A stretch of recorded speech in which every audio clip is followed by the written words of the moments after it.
Good afternoon, everyone. My name is Sarah Ryan. I'm the Environmental Director and Emergency Management Director for the Big Valley Band of Pomo Indians. I'd like to welcome you to the 2022 Self-Supplied Water System Public Meeting, which is being co-hosted by Lake County, the Big Valley Band of Pomo Indians, and the State Water Resources Control Board Division of Drinking Water, SAFER. So we are going to spend the next 3 hours going over issues having to do with tap water quality for residents who have their own intakes or wells that are not connected to public water systems, water quality issues for their tap water, and some additional information about drinking water regulations, water rights, public water system activities, and some groundwater issues. So these first 2 hours from 2 to 4 p.m. are going to be about surface water issues, and then we'll have a break, and then from 3:25 to 4 p.m. we will have a discussion about, from 4 to 5 p.m. we'll have a discussion about groundwater systems, people's drinking water wells. All right, we're going to now move into the bios. We have a bunch of people who are going to be presenting today, and we're going to start with Amy Little. For over 18 years, Amy Little has been employed at the Division of Drinking Water, working in Northern California, and she is a civil engineer with a degree in mechanical engineering from UC Davis and biological oceanography from UC Santa Cruz. Driven by service, she takes pride in safeguarding California's access to drinking water. The next presentation will be from me, Sarah Ryan, from the Big Valley Band of Pomo Indians. I've worked for the tribe since 2001. And primarily working on water quality issues, although as environmental director, my goal is to make sure that the natural resources of the watershed are healthy and thriving for our tribal community. We'll then be followed by a presentation from Philip Dutton. And Philip is a supervising engineer with the State Water Board's Division of Water Rights. He is a registered civil engineer and has been with the state for 12 years. We will also have a presentation by Craig Weatherby. Craig Weatherby is the Director of Environmental Health for the County of Lake. Craig grew up in Lake County and obtained his degree in biological sciences. Craig has worked for the county for just under 10 years and currently leads a team of specialists to provide the citizens of Lake County with services related to consumer protections, such as restaurant standards and swimming safety, hazardous materials, and land use such as septic systems and wells. We will also have a presentation from Lisa Miller. Lisa is a water quality engineer with Golden State Water Company. She has over 15 years of experience in the water industry, working with water quality and regulatory compliance in both surface water and groundwater treatment. She has a bachelor's degree in biological sciences from the University of California, Irvine, is DDW certified as a water distribution operator 2 and water treatment operator 2, and is certified as a cross-connection control specialist. With our session 2, which is from 4 to 5 p.m. when we are going to be going over domestic wells, we will also be joined by Marina Diligianis, and she is going to be facilitating that session, and she can introduce herself when she is here. All right, thank you all. We will go ahead and move into the introduction by Amy Little, who's with the State Water Resources Control Board. Great. Thank you, Sarah.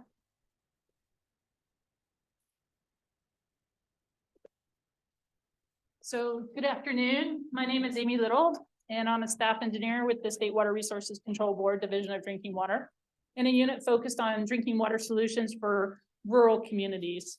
Our unit is located in the Safe and Affordable Funding for Equity and Resilience Drinking Water Program, known as SAFER. SAFER was created to ensure Californians who lack safe and affordable drinking water receive it as quickly as possible. Today, as part of SAFER's efforts, we bring together a number of local partners to inform Lake County private well and intake owners of potential drinking water quality risks. Today, we will be referring to 3 types of water systems. Public water systems regulated by the state, serving at least 25 people daily, at least 60 days of the year. State small water systems regulated by the county, which serves at least 5 but not more than 14 connections, and the remaining unregulated water systems known as self-supplied water systems. The self-supplied water systems include domestic wells and private intakes with 4 and fewer connections. Session 1 will focus on the private intakes. A couple of terms encountered today may include point of use or point of entry, which includes treatment at the home to reduce contaminants. Point of use, POU, is treatment to reduce a contaminant under the sink for a dedicated tap, whereas point of entry treatment, or POE, reduces contaminants for the whole house. Another definition is maximum contaminant level, or MCL, means the maximum permissible level of a contaminant in water. And just a reminder that contaminants can be tasteless, odorless, and colorless. Let's start with what requirements are in place for each type of surface water treatment system. Public water systems are subject to rigorous state and federal drinking water requirements. Examples include intensive water quality monitoring, treatment, reporting, and inspections, along with surface water treatment rule requirements. Surface water treatment rule requirements are complex. State small water systems are under oversight by the county. These systems require a minimum continuous disinfection under the California Code of Regulations. Finally, the self-supplied water systems have no regulatory oversight and no requirements to treat surface water. Since there is no regulatory framework, how can you arm yourself if there are potential water quality concerns in your system? You don't have the same safeguards as a public water system. So here are some things to do and think about. Learn about potential contaminants or activities in the vicinity of the source. Test to confirm contaminants are present or not, and address any test results that show system vulnerabilities. And finally, maintain all water system equipment. If I did monitor a contaminant, which ones should I consider?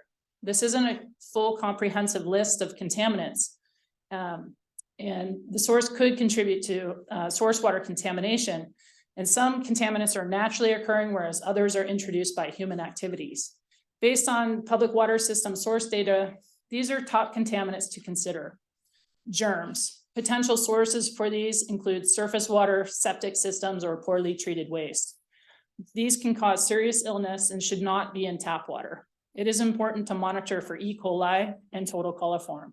Why monitor? If either are present, do not drink or cook with this water. And second, find and fix the problem. What does E. coli look like around Clear Lake? This table summarizes that information from 2008 to 2019 with about 4,000 data points by arm and year. On the x-axis is the year, and on the y-axis is the E. coli value. The blue line is the lower arm, the orange line is the upper arm, and the gray line is the Oaks arm. E. coli can be present at the source in each arm at significant levels. It would be beneficial to confirm with lab results that there is no bacteriological activity in your private intake water system. If I pump from Clear Lake, should I consider monitoring for additional contaminants? Cyanotoxins. These are serious contaminants, and 2 cyanotoxins, microcystins and anatoxin A, have been detected in Clear Lake. Can I boil my water? No. Boiling concentrates the toxins. What about increasing the chlorine dosage? Treatment is extremely complex. When to monitor? Look at the Big Valley Band of Pomo Indians Cyanotoxin Monitoring Program page. And Lake County has developed guidance to help inform people relying on private intakes for domestic needs at the link below. Third, herbicides. In Clear Lake, there are periodic applications of herbicides, including Floridone, to control the growth of algae and or submerged aquatic vegetation. The application of these herbicides has specific setback requirements from drinking water intakes. If you have concerns, you may want to contact the Lake County Ag Commissioner at that phone number. And then also arsenic. Some people who drink water containing arsenic above 10 micrograms per liter over many years may experience skin damage or circulatory system problems and may have an increased risk of cancer. There are 2 forms of arsenic, arsenic 3 and arsenic 5. The amount of each form in the water varies from location to location. Both forms of arsenic are a health concern. Arsenic 3 is much more difficult to remove from the water. Most water treatment devices are certified to reduce arsenic 5, but may provide a minimal reduction of arsenic 3. If you're concerned about the performance of a water treatment device, you should have the water tested periodically for the reduction of total arsenic. There are other compounds to be concerned about. There's organics, turbidity, ammonia, metals, and more in surface water that can overwhelm treatment systems. Water quality conditions also in Clear Lake can change rapidly within a day. This plot shows arsenic over time in Clear Lake from 1984 to 2017 with 374 data points, with arsenic concentrations on the y-axis in micrograms per liter. The gray dots are non-detect, and the level is based on the laboratory method. The red line is the maximum contaminant level for public water systems. The results, blue dots, show that there are fluctuating levels of arsenic in Clear Lake. What does treatment look like for a public water system? There's multiple barrier treatment, certified personnel, complex public water system treatment systems, intense monitoring. They're equipped with alarms, routine inspections are performed, source water quality and more is monitored to anticipate treatment shifts, adaptation, optimization, maintaining equipment, planning for the future. How about those surface water self-supplied treatment systems? Can't encourage you enough to pay close attention to your system. Some questions that may surface include, can I connect to a public water system? Where can I test my water? What should I look for if I install a POU or POE treatment device? Are there ways to maintain or evaluate my self-supplied water system? If there are service providers present, please drop a hello into the chat, and let's start with the first question. Can I connect to a public water system? The link provided will show a map with all the public water system service areas identified. Enter your address and check for a local public water system to connect to. Next, where can I test my water? Drinking water laboratories provide a critical service to owners of public water systems, state smalls, and are available to private homeowners. The table shows a list of laboratories in the region with corresponding contaminants discussed. The link provided includes a comprehensive list of accredited labs in California. Labs will typically provide guidance on sampling and more. If a lab is present, please drop a hello into the chat and provide any additional information you want to share. Thanks. How about those certified devices? If you're interested in installing or have installed a POU or POE device, you will want to make sure it was tested and certified. There are a number of places to look. First, California maintains a list of registered devices, and second, those that test the products also maintain lists of certified devices. Registered or certified devices mean that health-related claims have been tested and certified. And lastly, state water regulated systems follow the most rigorous state and federal requirements for surface water sources. You may want to consider connecting to a local public water system, as they are reliable and have multiple barrier treatment in place. If a surface water self-supplied water system is operated on Clear Lake, you may consider monitoring for bacteria, cyanotoxins, herbicides, arsenic, and more. There will likely be resources available soon to assist surface water self-supplied systems. Stay tuned. And if you have any questions or comments, I can be reached by email. And next up, we have Sarah Ryan. Sure, we can open up to the room. Okay. Any questions in the room at all? Okay. We'll ask on the chat. We have a few minutes. So we have a few minutes for questions, folks. If you have questions, please put them in the chat. Okay. Yes, if you have any questions, please feel free to put them in the chat. I think we can. And this presentation be available? Yes, this is being recorded and will be made available publicly. And next up, we have Sarah Ryan. Question in the back. Oh, great. Yeah. Wherever those of us here are not on Zoom go to get this information. Repeat the question. So those, where would you go to get the information presented today if you're not on Zoom? So if we could drop into the chat the agenda and the PDF, that would be great for those on the Zoom call. For those attending in here, this information will be made available to you.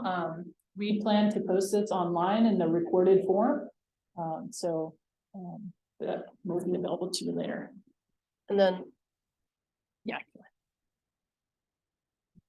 Also, if you can't print it and you need it printed for you, then we'll make sure to get you a printed copy. So it looks like Craig has put a list out, so if you need a printed copy of this presentation, we'll do that. Just make sure you put it on there. And I'll make sure to take care of that. And we will also have this presentation in a PDF that we put online on this announcement on Facebook. And hopefully the county will post it as well. So we'll make sure those links go out. Does that work for everybody? You need a printed one for that. Okay. Oh, another question. So, will we have a chance for questions at the end, or do you want each section have questions for you? How do you want? We have some extra time, so if you have a specific question related to the presentation you just heard. Okay, well, you mentioned that, we should have our systems checked periodically. What's this definition there? So the question was, we should have our systems checked periodically. Each system is a unique water system and requires unique requirements. In some cases, you can check with the manufacturer, your service provider, and it's highly dependent on the contaminant. And we hope to have more information on specifics of frequency, but we don't have that information at this time. Any other questions? Great. Okay, sir. Are there any questions online? Not seeing anything.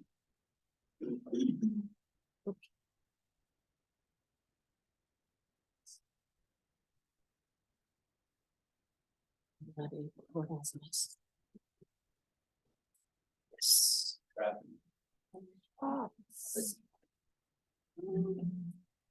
Hi, everyone. So now we're gonna go into a presentation about the program that Big Valley Band of Pomo Indians has been a part of for the last 2 years. And some of you we might have tested, and if we did, and I'm not recognizing you, please say hi to me.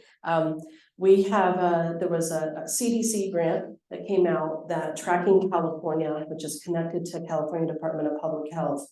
They went after this grant, working with Big Valley and other state agencies to put together this really great program of, let's see what's going on with everybody's tap water, you know, who have their own private systems, not public water systems where you get a water bill and you know it's regulated by the Safe Drinking Water Act, as Amy just explained. So this presentation is about the last year of information of the homes that we tested. And some of you have seen some of this information before. There's also a little teaser, I guess, of what we're seeing for year 2, which was the homes that are along the creeks of Lake County. So let's go ahead into the next slide, please. So CalWatch is the name of the program, and it's this really nice acronym. It means California Water Assessment of Toxins for Community Health. And as I mentioned, it's a CDC grant that was awarded to Tracking California and the Public Health Institute. And the on-the-ground folks is the Big Valley Band of Pomo Indians, and we are working closely with OEHA, that's part of Cal EPA, it's Office of Environmental Health Hazards Assessment, State Water Resources Control Board, the lab at California Department of Public Health, and also the environmental lab at Haluna Health. So it's a 5-year grant. And like I said, the first year, we're actually just started year 3. So we're mainly going to be talking about year 1. Next slide, please.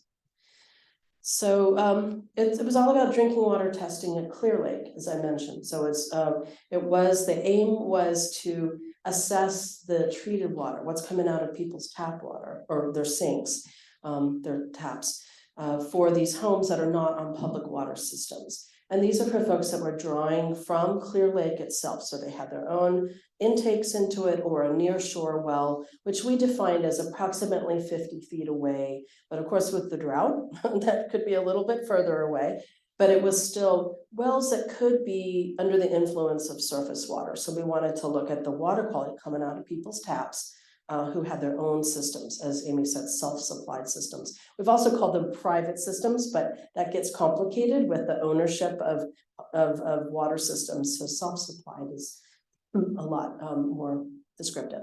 So the process was, we first had to find out which homes, which residential properties along the lake are not on public water systems. It's not like there was a list, okay? So, and then we did outreach. I'm gonna go into this a little bit in a few slides. We did outreach to invite all these residents to participate in free water testing for contaminants. We then obtained consent and more information about their treatment, and we just had questionnaires. We set up appointments to collect the water. So we went and did, took samples from people's taps, different contaminants at different times of year, and send it off to the labs that they needed to go to. Return the results to the participants, which was actually looking at the lab result, looking at our field notes. We shared all of that because of transparency, instead of summarizing it for people. We wanted to show them the actual lab results. And then we also shared the general information with the agencies, not anybody's private systems specifically. Okay, next slide. So you'll see on here the orange that is around this around the lake are the properties which are not hooked to public water systems and also had some sort of structure on them. So that way it wouldn't just be like an empty lot. So we did the criteria is they had to be a shoreline property with a household structure value of 10,000 or more. That the Clear Lake intakes or near shore wells were supplying the household water. So if somebody's like just in their vineyard, they weren't eligible for this. So as you can see from the title, there were approximately 500 shoreline properties that were eligible. We were able to get 54 homes to participate in this. And these were primarily people who lived there full time, but there were some people who it was their vacation home or their rental. Next slide, please. So you go back one. You can see that most of these are in the Oaks and lower arms, but there are a few that are along the upper arm as well. So, okay, next slide, please.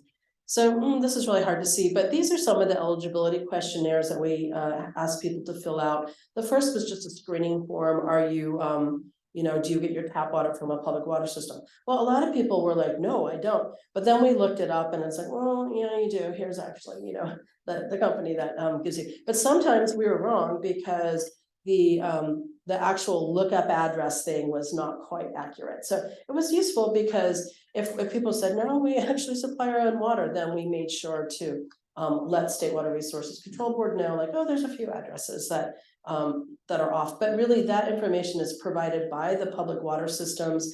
And I think because of mapping, there's still some inaccuracies in exactly where the addresses are. But we started with a participant screening form. And then there was a longer questionnaire that was, how do you use the water? Are there health issues associated with it? And how much water do you eat and drink per day? It was quite long.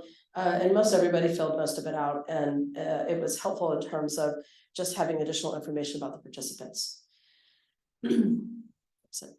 So the tap water that we did was nitrates, total coliform, as Amy was explaining. That's a bacteria that you don't want in your water, and also E. coli, which is also a bacteria that you definitely do not want in your water. And these were tested as homes signed on to the program, but we wanted to try to get most of those done in the rainy part of the year.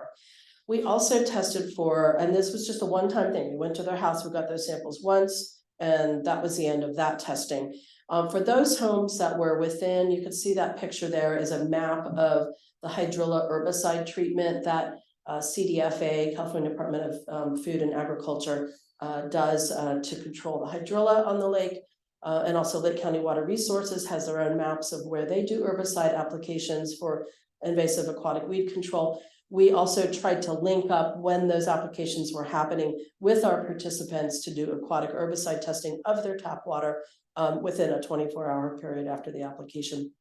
So we had aquatic herbicides and then cyanobacteria and cyanotoxin testing for all of those homes that were our participants. So that's the tap water testing that we did. Next slide, please. And so here are some results. Can you move the box out of the way? Yeah. Okay, cool. There we go. Right. Okay, so a little bit busy, but let's start with the left side of things. So this whole chart is about the intake, so the homes that had pipes into Clear Lake, and these are the results for bacteria and nitrates. And the two bacteria we looked at were total coliform and E. coli. So if you can see, the first row says treatment, and it's basically the column headings. The next row down says intakes, and you see those bolded numbers. So these are, as I mentioned, we asked everybody about their treatment. And it was everything, summarize your treatment process. Well, I have a holding tank and then chlorination, and then I've got filters and we do that, And so we got all that info from all of our participants, and it really boiled down to a certain type, a few kinds of treatments. So there were people who did chlorine and filter. There were some people who didn't chlorinate at all. Some people who had filter and UV or filter and ozone. And those were some people who had chlorine or not chlorine for filter and UV. So you can see those numbers. So total households tested, most of our homes had 24, or most of our homes had chlorine and filter. And as you move across the columns, you can see that out of the 34 homes that had intakes, 17 of them had coliform detects. So the last three columns are the percentages. So 50% of the homes had coliform detects of their tap water. 2 of the 34, so 6% had E. coli detects. And that's like the total, like all of them. The intakes did not have any nitrates. That's usually something with wells.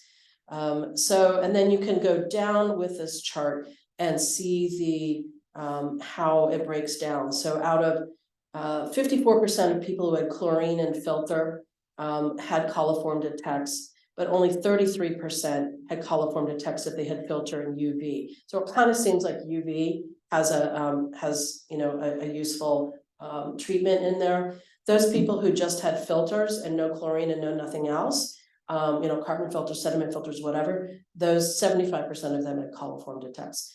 So, and then same with E. coli. The only two, the two homes that had E. coli, their treatment was chlorine and filter. So we just kind of break it down that way. So that's those are our results for year 1 for Clear Lake intakes for bacteria and nitrates. Next slide, please. So for the nearshore wells, you can see in bold is wells going across. We had 18 homes that we tested who had wells that were near the lake. 4 of them, so 22% had coliform. 1 of them had E. coli detect, so it's 6%. 56% of them had nitrates detect. Now there is a standard, a drinking water standard for nitrates, and that is 10 milligrams per liter. And none of our homes that we tested were above 5 milligrams per liter. So everybody was below that 10. There were some recommendations that we gave to everybody though, regarding their time here. Okay, good. Regarding their nitrate levels. So doing the same exercise we did before, it seemed that the highest, actually, yeah, 50% of the ones who just had filters and not chlorine, not UV, not ozone, 50% of them had coliform detects. So it's just, so we thought it would be very useful to understand what treatment did, what different types of treatment did for removing contaminants for both the intakes and wells. So that's the bacteria nitrates for wells. So next slide. So here's the herbicides, and if you could move the picture out of the way so people could see that one too. So this is for both intakes and nearshore wells, and I could fit it onto this slide altogether, so it's all there together. You can see intakes. So there were 6 homes that we were able to test who had intakes into Clear Lake. One of those homes had an herbicide detect. It was fluoridone. Fluoridone is what California Department of Food and Agriculture uses for hydrilla eradication. And that person's had a chlorine and filter. Everybody else that we tested, it doesn't necessarily mean that it was hard to test, because what we did was basically within a 24-hour period after the application, we went to the home and took the tap water sample. Now, it could be that, the person was not using very much water, or maybe they were using a lot of water, and it's really, it's not like there's going to be this continuous feed of herbicide or contaminant in it, so it's not an exact thing. I just want you to understand that. So just because there's a detect or no detects doesn't mean it wasn't in their water at some point, but we were able to, for the one home, able to capture that within the right time period. For the wells, we tested 5 wells and none of them had herbicide detects in them. Next slide, please.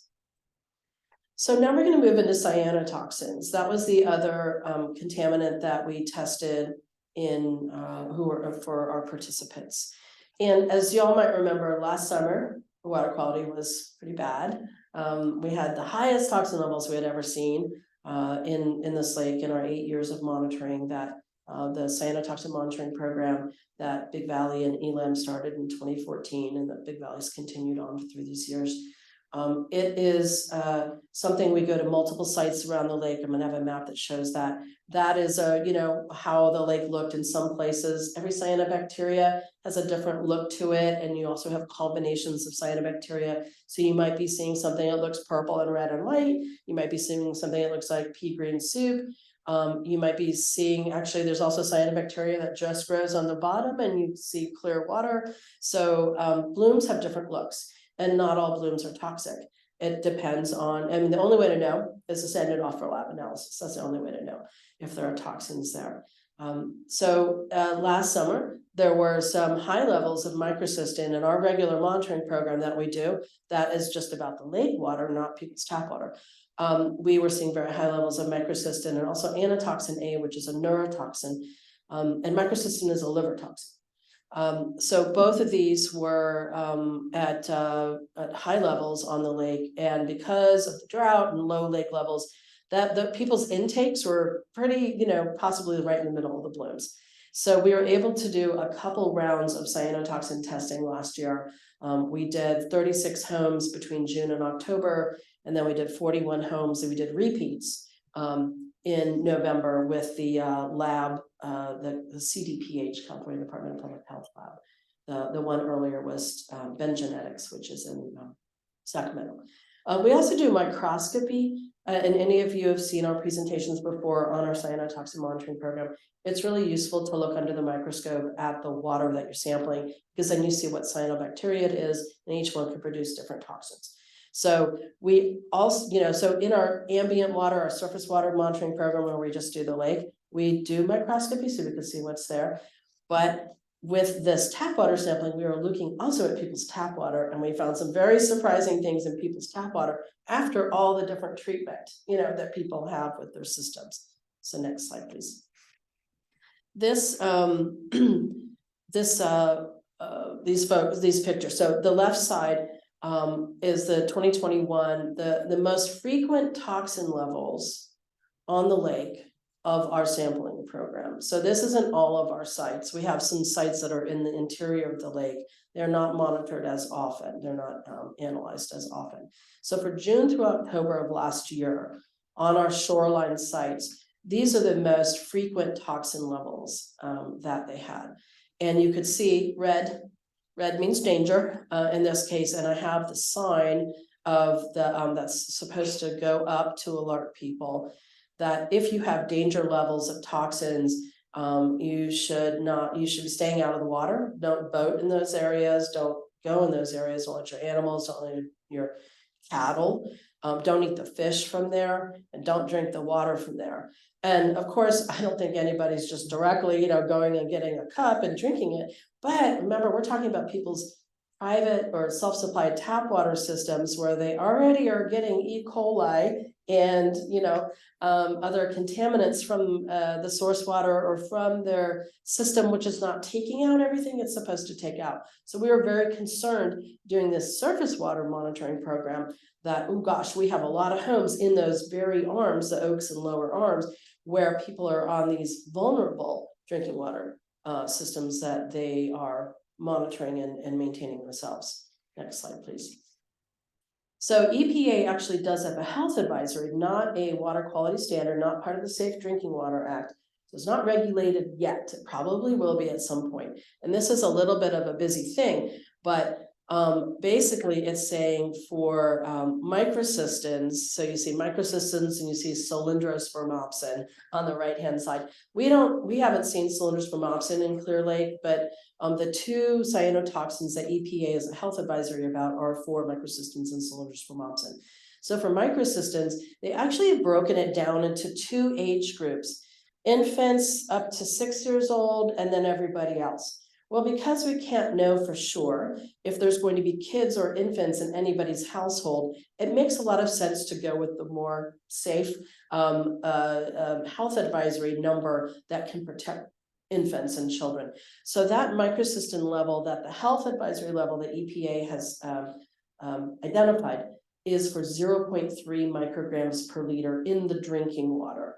So as I said, it's higher for adults, but we use that lower number of 0.3. So that's like if it's over that, then there could be health impacts. So anything below that, health impacts and effects aren't expected to occur based on risk assessments and toxicological studies. So this graphic basically is one way to look at what those levels are, where you really don't want to be drinking the water. In this case, they show it at 1.6 micrograms per liter. That's the adult ingestion level. But what we were really looking for was at 0.3. If anybody had cyanotoxin or microcystin above 0.3 micrograms per liter. So just wanted to point that out. Health advisory, it's not regulated. The public water systems that are on Clear Lake did testing for these last year, and some of them have been doing testing of their finished water for a number of years on a voluntary basis. And I don't believe there's been any cases where they've ever gotten above that 0.3 micrograms per liter in their years of testing in a voluntary way. So as far as I understand, this is kind of the first time that people's tap water of their private self-supplied systems were tested for cyanotoxins, was last year. So next slide, please. So what you're seeing, those pictures are from people's tap water. That is from our microscopy that we've done. And those are different kinds of cyanobacteria. And that made it through people's filtration. That made it through their chlorination. That made it through their whole system. And what we found was out of the 36 homes that we tested June through October, that 20 of them had detectable microcystin. So that's the toxin that some of these cyanobacteria produce. And that 13 of these homes actually were above that health advisory level that EPA has set, which is 0.3 micrograms per liter to protect children. So the highest value we saw was 3.85 micrograms per liter. And I believe it was also in a house that had E. coli and total coliform in their tap water as well. So they had some issues going on with their drinking, with their treatment system. As I mentioned in our ambient lake microcystin program or cyanotoxin monitoring program that Big Valley does, that the highest that we saw was 100 in the surface water was 160,378 micrograms per liter, which is about 200,000 times higher than the 0.8 micrograms per liter of microcystin that is a suggested action level from the Office of Environmental Health Hazard Assessment for safe recreation. So of course, seeing levels like that, which are definitely the highest that we've seen on this lake in our years of monitoring in terms of this liver toxin, we were concerned with what our vulnerable self-supplied systems were going to be dealing with. And so we were able to do a couple of different sets of cyanotoxin monitoring in participating homes. And again, all of this analysis was free. So those pictures are from the tap water samples, and many of the homes had, doesn't say this in here, but many of the homes had intact cyanobacteria in the tap water after their full treatment system. And these are only for the intakes. The wells did not have these issues. I believe we had one well that had intact cyanobacteria. We'll have a slide for this, but the toxins were in the homes with the intakes in their tap water, not for the wells. Next slide, please. So our second round of sampling was after the summer blooms were over. Okay, they were over. We still had a warning level of microcystin cyanotoxins in the month of November and a couple of sites. So so we tested 41 homes. So again, after the summer bloom, and found intact cyanobacteria in 22 of those homes. We found of the 41 homes, 10 had microcystin above that EPA health advisory of 0.3 micrograms per liter. The highest was 1.947 micrograms per liter. We also had the lab analyzed for anatoxin or cylindrotrimopsin, and those weren't found in anybody's tap water. We did the ambient lake level, our surface water monitoring that we reached in November was 10.7 micrograms per liter, which is of course a lot lower than 106,000, which we are seeing in September. So again, pictures are from tap water samples, and we're seeing several different kinds of cyanobacteria. Next slide, please. So this table, again, quite busy. We were able to actually get this information published in CDC's Morbidity and Mortality Weekly Report, which just came out in mid-October, that has an article about this. And the link to that report, I have put it online on the Clear Lake Water Quality Facebook page, but it's also in this report. And again, we'll be sharing that information for everybody who needs that, is interested. So it basically is a table of what I was just saying, just like you saw in the other tables. We start with the intakes and the different types of treatment that everybody had, chlorination and filtration. This is all on the left side, chlorination, filtration, and ultraviolet disinfection. And you can see the next column is about the numbers. So we had a total of 31 that had lake water intakes, and we tested a total of 15 wells. So out of the 31, 20 of those folks had chlorination and filtration. So if you're kind of reading across that row, it says chlorination and filtration. 11 of those had microcystin detected, with 9 of them with levels above that 0.3 micrograms per liter. So you can see that chlorination and filtration, there's even after that type of treatment, there's still toxin levels and also intact cyanobacteria. There were basically, out of all of the lake intakes, there were detects in all of them, and no matter what the treatment was. We also we don't really have this identified in here, but we also had systems that had ROs at their point of use, so at their tap, and we were testing through people's RO systems and still getting results like this, at least in a few cases. With the wells, you can see that with the various types of treatment they had, none of them had microcystin detected. Okay, next slide, please. Can you move that thing at the top too? I don't know if that can be moved. The black, yeah. Thank you. Okay, so this is a map that is in that Morbidity and Mortality Weekly Report from that we were able to get published. And it's a little bit busy, so let me explain it. The triangles are the surface water cyanotoxin testing, basically microcystin testing. So those are the triangles, and they're colored based on the caution, warning, danger. And you can see with the triangles in the upper arm, that bigger part of the lake, that's, from Soda Bay all the way around to, Glenhaven, or, past or near Glenhaven, across from Buckingham, basically. That the toxin levels in the middle of the arm were all in the no advisory. Lakeport had a danger level, Lucerne had a caution level, and these were the highest observed advisory levels for microcystin in the cyanotoxin monitoring that we do. A lot of our samples, our monitoring locations are on the shoreline, so you can see that, okay, just checking my time. You can see that in the Oaks and lower arm, you can see a lot of red triangles even on the shoreline. So those red triangles are showing the danger levels, was the highest toxin level for microcystin in our ambient monitoring. The circles, so the wells are the squares, and none of them had detection. So everywhere you're going to see green squares, you're not going to see any other colored squares.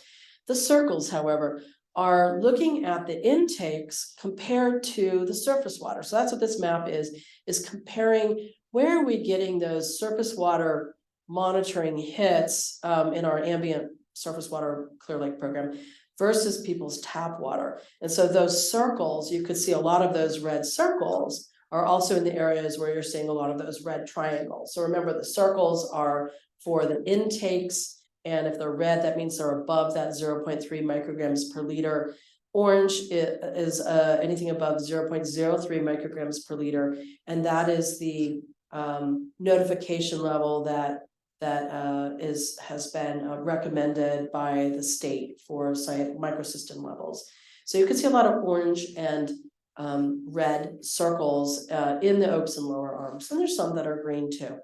But it's a very first time we've had that map kind of putting them both together, where you can see the ambient water versus people's tap water. And this is all in the MMWR report of October 14th, 2022. Next slide, please. So of course, after we got these results, residents were contacted by email. We had some folks who we mailed the results to, and we gave them, like I said, a copy of the test results, the suggested next steps, and which if people did have intact cyanobacteria or toxins above the even the 0.03, we had certain recommendations, and certainly anything above 0.3 micrograms per liter, which is that health advisory EPA is set. We say we recommend you do not drink the water. You work with your service provider, whoever that is, to fix this problem. So that was the results return that we did with folks, both for the nitrates and E. coli total coliform earlier, and then also with the cyanotoxins. So that went out to all of our participants. Next slide, please. And because the county has been so responsive on these issues, they, as soon as we were seeing results like this, the CalWatch team in Big Valley started talking with the local public water systems, the environmental health with Craig, the public health officer, and the county in general about what was going on. And everybody came together, and 2 public water systems made drinking water available for free for all those homes that were in the Oaks and lower arms, because basically what came out after we were seeing these higher levels of microcystin in the Oaks and lower arms was it was recommended that if you had your own self-supplied systems, intakes in the Oaks and lower arm, that you do not use your water for drinking water, which means coffee, brushing teeth, drinking the water, boiling it for pasta or rice or whatever. Like, you just don't use it for food or drinking. And that was, and so these spigots were made available in the Oaks and lower arms, and Golden State Water Company and Mount Konocti Mutual Water Company did this for the community. So they offered it people, and so we did there was a lot of outreach about that. The county did some press releases, it went in the paper, and also I believe there were notices given out. I think the sheriff's department even helped put out notices to every single home in the Oaks and lower arms, saying there's another place where you can get your water right now, it's for free. Please get your drinking water from there. And that was in place. That alert and health advisory was in place from early September, even before we had the highest hits of microcystin in the surface water, up until the toxin levels had dropped enough that there was only maybe a few spots left that were elevated levels in the lake itself. And it was, I believe, in November, late October or November, where that advisory from the county was lifted, and people could go back to drinking their water. And what also came from it was these longer term conversations about what can be done to expand the public water systems in the areas of the Oaks and lower arm, to so if people wanted to hook up to a public water system where they are treating this water and preventing toxins and other contaminants from going beyond these health advisory or action levels, that it would be available for people to hook up to that. And we certainly talked to a few people who said, yes, if I had an opportunity to have, hooked to a public water system, I would. Some people said that, other people are not necessarily interested, but it was like, how do we at least offer that option? So there have been discussions since that point, talking about that topic. Next slide, please. Year two, here's some preliminary stuff. So we just finished year two, and now we're looking through the numbers and just kind of solidifying stuff and doing quality control. But it was our focus was mainly intakes in nearshore wells at creeks in Lake County. So we did offer people who lived on the lake to still participate if they hadn't done it before. And we did get a few of those folks, but mostly it's been people along the creeks, and most of the people along the creeks have wells. Because, you know, a lot of these creeks are flashy, they run when it's raining, and it really doesn't last all year long. And so they will, most people have wells near the creeks. And we had a total of 47 participants, which is pretty good. And out of the wells, and this is preliminary numbers, so this might change, but 32% of them had total coliform attacks in their tap water, 3% had E. coli attacks in their tap water, 46% had nitrates attacks in their tap water, and none of them were above that 10 milligrams per liter. And for intakes, and some of these intakes were on the creeks, but some of these intakes were on the lake. So just to point that out, 30% of them had total coliform detects, 10% had E. coli detects, nobody had nitrates, and 14% had cyanotoxin detects. We are just about to do another round of cyanotoxin monitoring for our participants to see what the November, toxin level looks like in people's wells and intakes that supply their tap water. So that's little preliminary stuff for this second year. And next slide, I think, is just contact info. So you can see the CalWatch address is on top, the URL for it, cal-watch.org. And that is our, and that's where you will find kind of all the forms, some of the results, just about the program in general. The bvrancheria.com actually /EPA is where you can get to Big Valley's environmental site, but on the website itself, you can look at departments and scroll down to EPA and get some information in there. There's my contact info, and that's the Clear Lake Queen in the background. I don't know if you recognize that. Yeah, I thought it was a beautiful picture, kind of surreal. And that was, we do cyanotoxin testing over there on Soda Bay. They allow us to take some water samples there. So just kind of a neat picture, I thought. So that is it. We have a few minutes for questions, and then we'll move to the next one. So if anyone has any questions, just let me know. I'll also put it in the chat. Yes. You say you're taking these samples from the tap. Mm-hmm. Are you looking at each house that you're doing, and roughly you're doing 10% of the homes, Mm-hmm. right? Yeah, 10%. Are you looking at their system? Do you have eyes on their system? You know, there are systems that are state of the art, and there are systems that have been in the homes for 50 years. So are you looking at the actual system? So the question was, do we look at people's systems when we're doing the tap water testing? We take pictures of them if they allow us to. Some people did, some people didn't.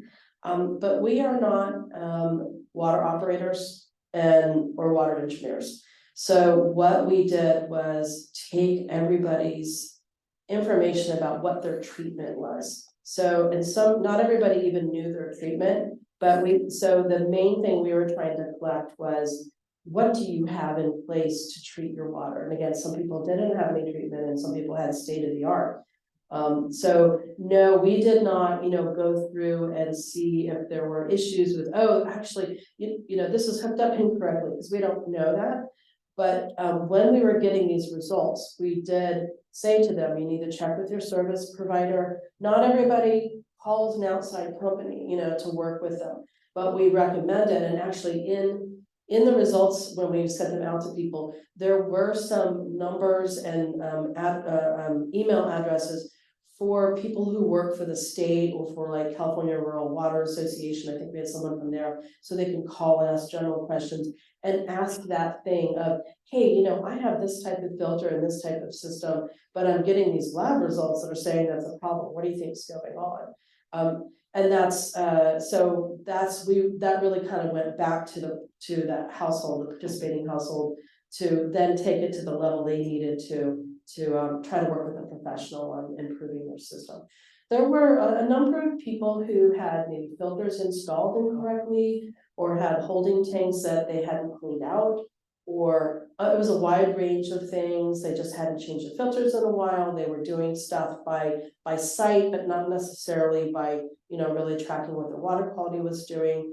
It was a wide range of things, and I think, it was all a variety of issues that, and some people had no detect of anything, right? I haven't really highlighted this there, but there were households that had no total coliform, no E. coli, no nitrates, and no cyanotoxins, and no cyanobacteria. And they were also part of that lineup of different types of treatment. So does that mean they're maintaining their system better, or they have a service provider maintaining it? We haven't really had a chance to fully dig into all of that. I think we will over time, and even to look at the health questionnaire aspect of it. There's a lot that we're trying to do with this, including pulling in the service providers, making sure they have the information they need about, hey, there's another contaminant we really need to deal with here, which is cyanobacteria and cyanotoxins. You need to, there's, and it still might not be enough, but it's better to hook to a public water system because they do have mega thousands of dollars of treatment and processes to make sure those things come out.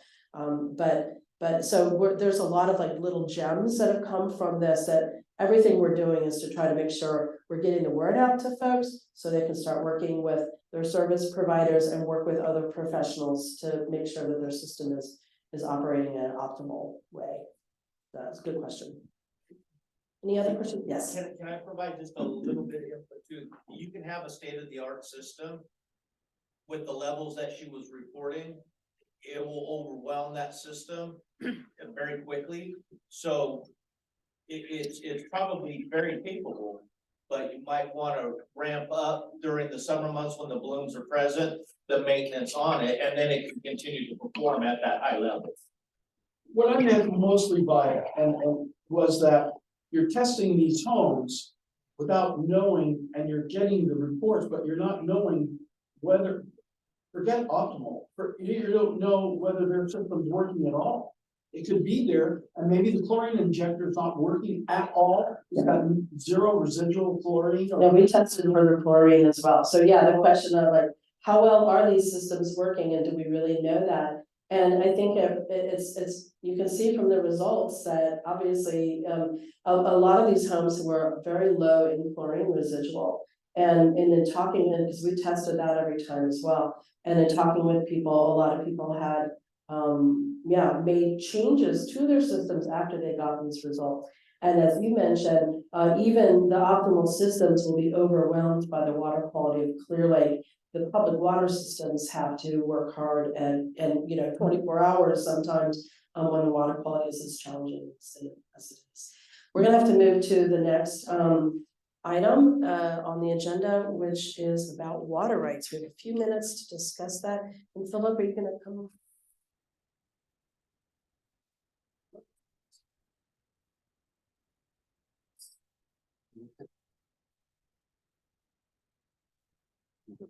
Does it have audio? It may, but we can mute the computer.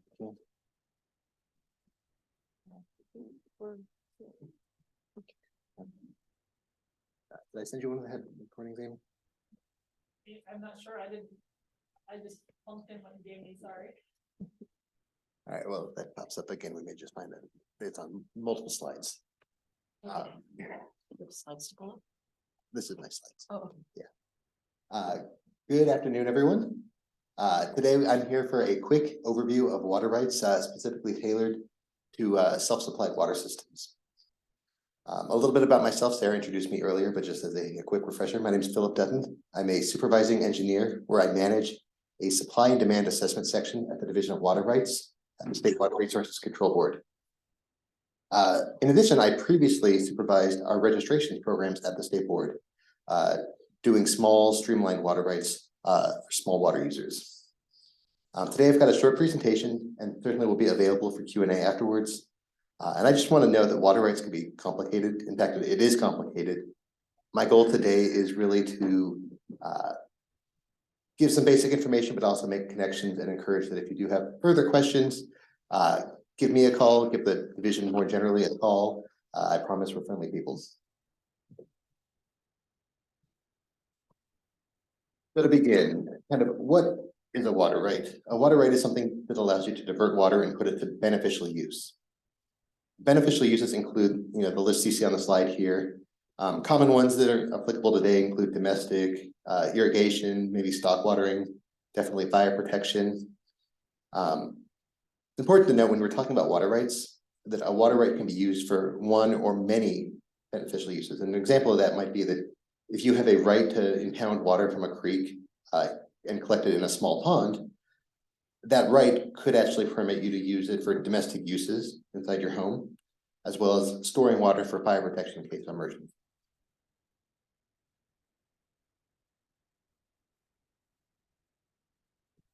And I'm going to talk a little bit now about kind of the classifications of water and where the division of water rights role plays into the scheme of the water cycle broadly. When we look at these different classifications of water, I'll note that the division's authorities generally apply to surface water, and so diversions from streams and lakes being the primary examples. We also, have authorities in subterranean streams, but subterranean stream determinations are very complicated. They're quite rare. So for most of our discussion today, we'll focus on lakes and streams. The other avenue that comes up often is that wells that are pumping from percolating groundwater are for the most part outside the division's direct authorities, although there's certainly some gray areas and overlap there as well. So let's talk about the types of water rights. For surface water, there's kind of three primary types of rights. There's additional water right types that are a bit more rare. And when we're looking at groundwater, if you're using a well, which again, mostly outside the division permitting authority, there's different types of groundwater rights that are kind of analogous to the surface water rights we'll talk about today. In a moment, we'll talk about riparian rights and then appropriative rights. Also note that kind of these post-14 rights, post-1914 rights, are really the only rights that the state specifically issues and administers directly. Let's take a look first at the riparian rights. A couple of points when we're talking about riparian rights. Riparian rights are attached to the land that's contiguous to a stream, or I suppose a water body, it could be the lake. Second, the water has to be used on that riparian land and within the same watershed. So if we look at the picture here, parcels A, that parcel is not contiguous to the stream. B and C both look like they are. Parcel D is on the opposite side of the ridge line, so that's not riparian land. So B and C on this picture would be the only places you would be allowed to use riparian water right. Another note with riparian rights can only divert natural flows of water. With a riparian right, you're actually not allowed to use that right to divert water that is either foreign in place or foreign in time. Examples of that, maybe in other watersheds, in the Russian River, for example, we see releases of stored water that are released downstream to creeks. And a riparian right actually is not approved to take that stored water release. Similarly, if there's water that's released from other watersheds, maybe you're crossing waters over a ridge line, over a hill, the riparian right only allows you to take that natural flowing water. And then finally, riparian rights are for the immediate natural flow of water and don't allow for seasonal storage of water.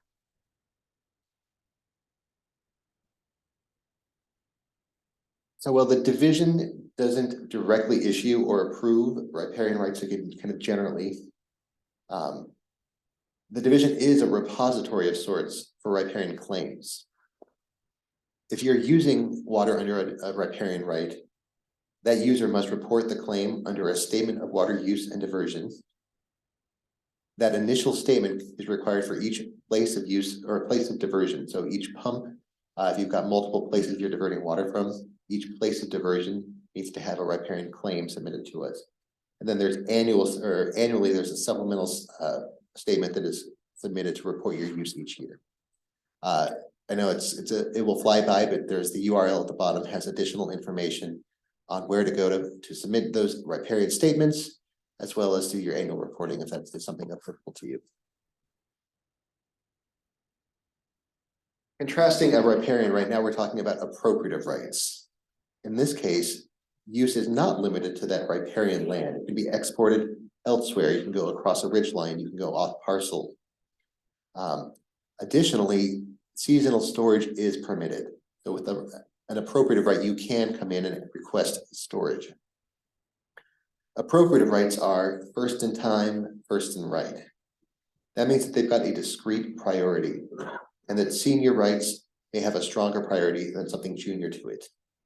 Riparian or appropriative rights are also, it says subject to forfeiture. That means it's kind of a use it or lose it. If you have one and you're not using it, it could be forfeited, it could be revoked.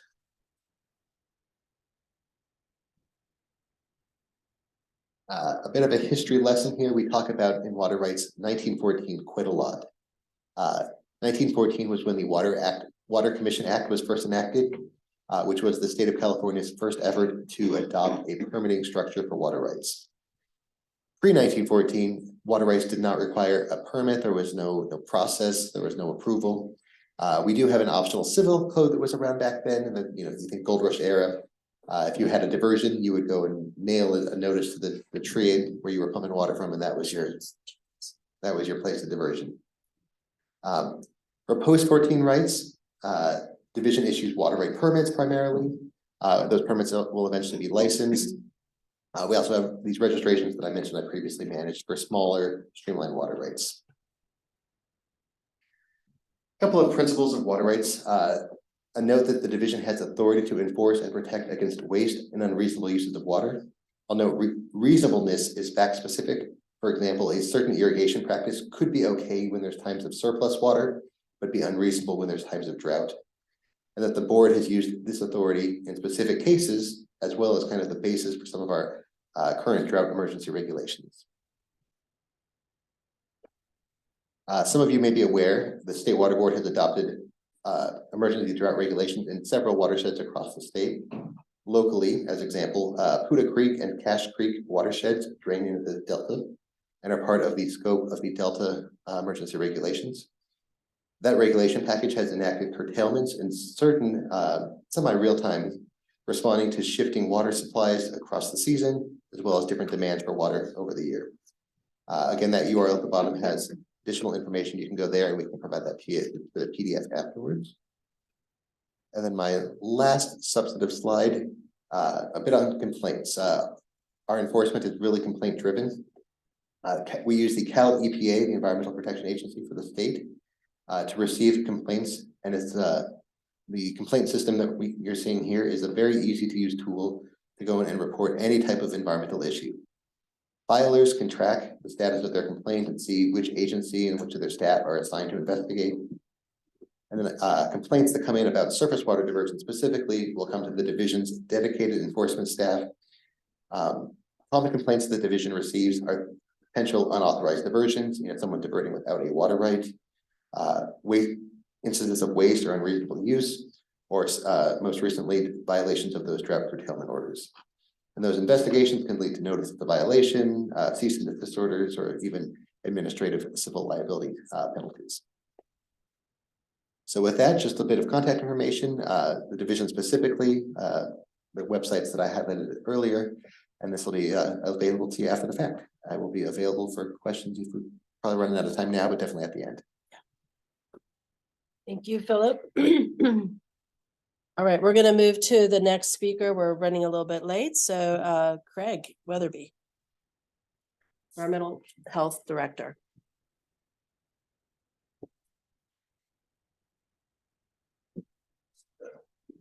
Good afternoon, everybody. You guys can hear me okay, right? No one has ever accused me of being quiet, so let's keep that rolling. My name is Craig Weatherby, Lake County Environmental Health Department. We are in charge of a lot of things that have to do with your health. And sometimes you love us, sometimes you don't, right? We're talking about water quality here today, and our department is involved in this in some small ways, actually.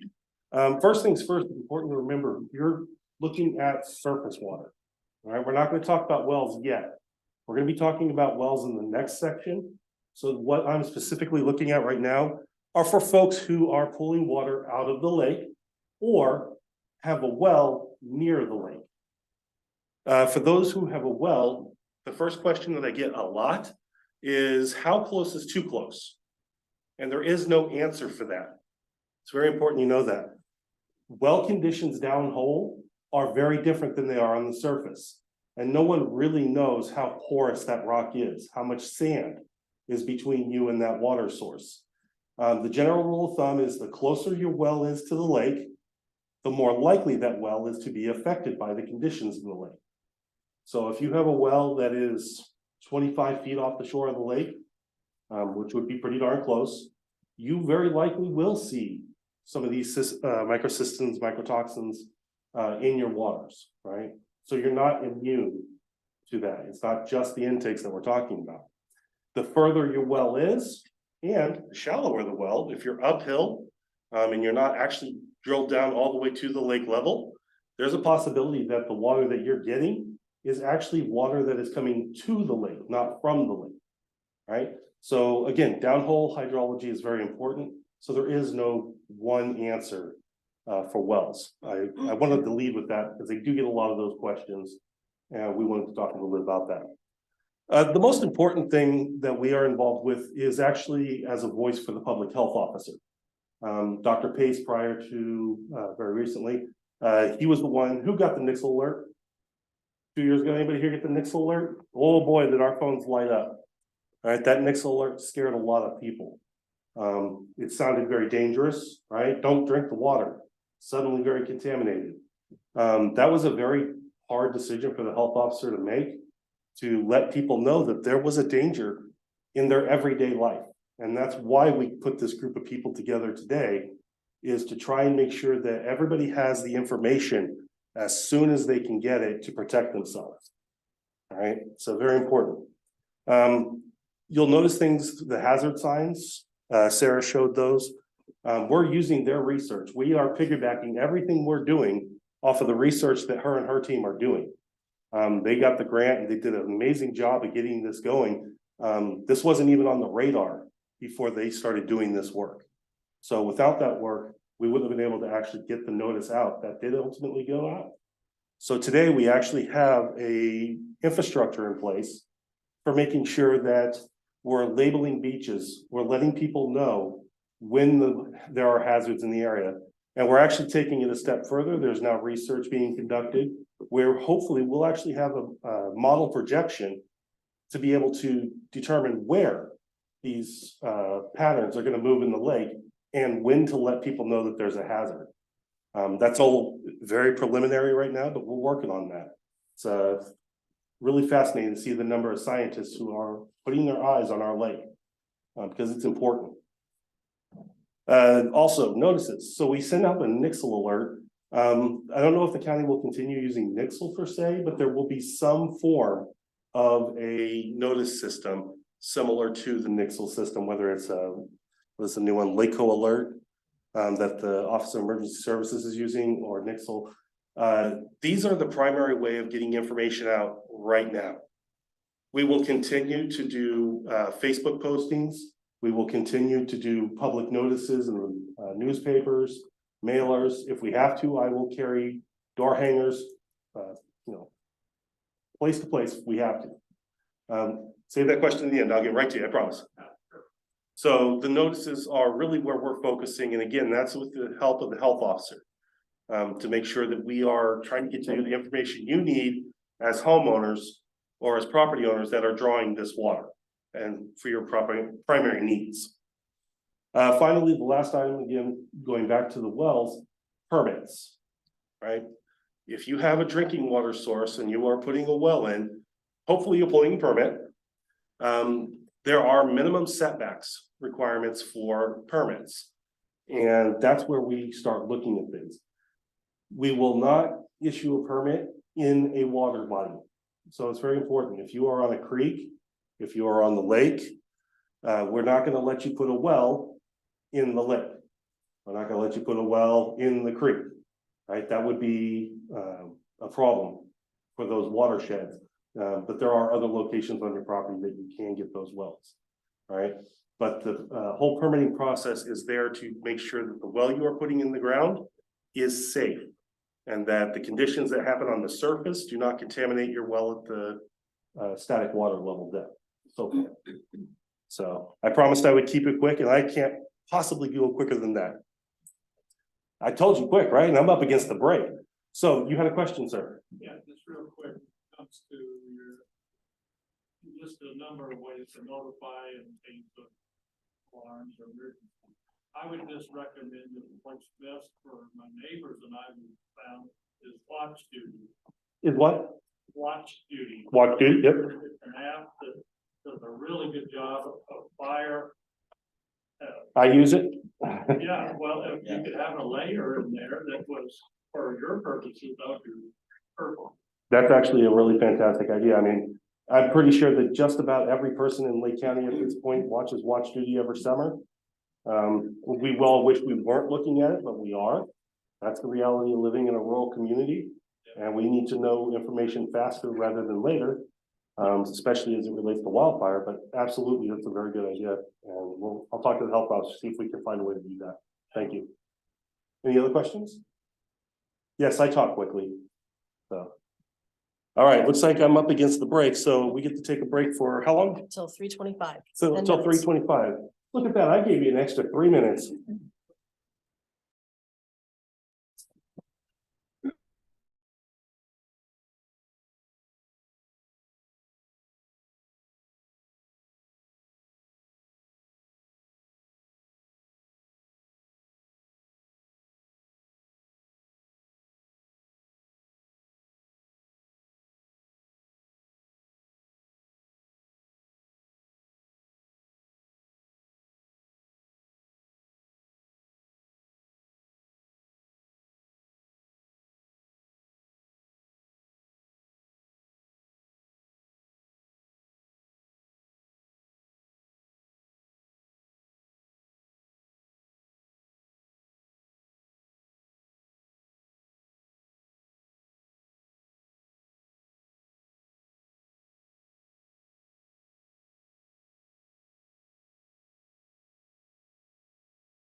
who is with Golden State Water Company.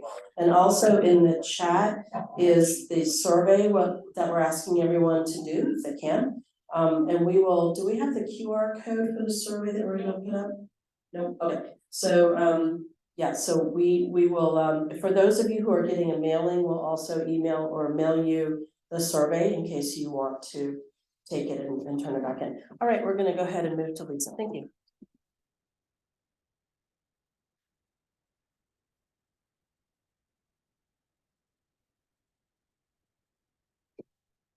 All right, well, thank you guys for having me. My name is Lisa Miller. I'm a water quality engineer with Golden State Water Company, and I'm here to give you guys a public water system perspective. Next slide. My presentation is pretty brief, but I'll give you just a quick overview of public water systems, talk about some of the regulatory requirements that we're subject to, talk about our treatment process that we use, and also some efforts to extend our public water systems to reach self-supplied households. Next. Okay, so as Amy mentioned earlier, a public water system is a system that provides water for human consumption through pipes and other constructed conveyances to at least 15 service connections or 25 or more people. As an example, Golden State Water Company is an investor-owned utility company that owns and operates 38 separate public water systems throughout the state. We have small, medium, and large systems. The smallest system we have is 59 service connections, and the largest we have is well over 53,000. So we have quite a range of systems. The dots on this map, I know it's kind of hard to see, but they kind of represent where our water systems are and the counties that they serve. We provide water to approximately 1 million customers in more than 80 communities in California. Next slide.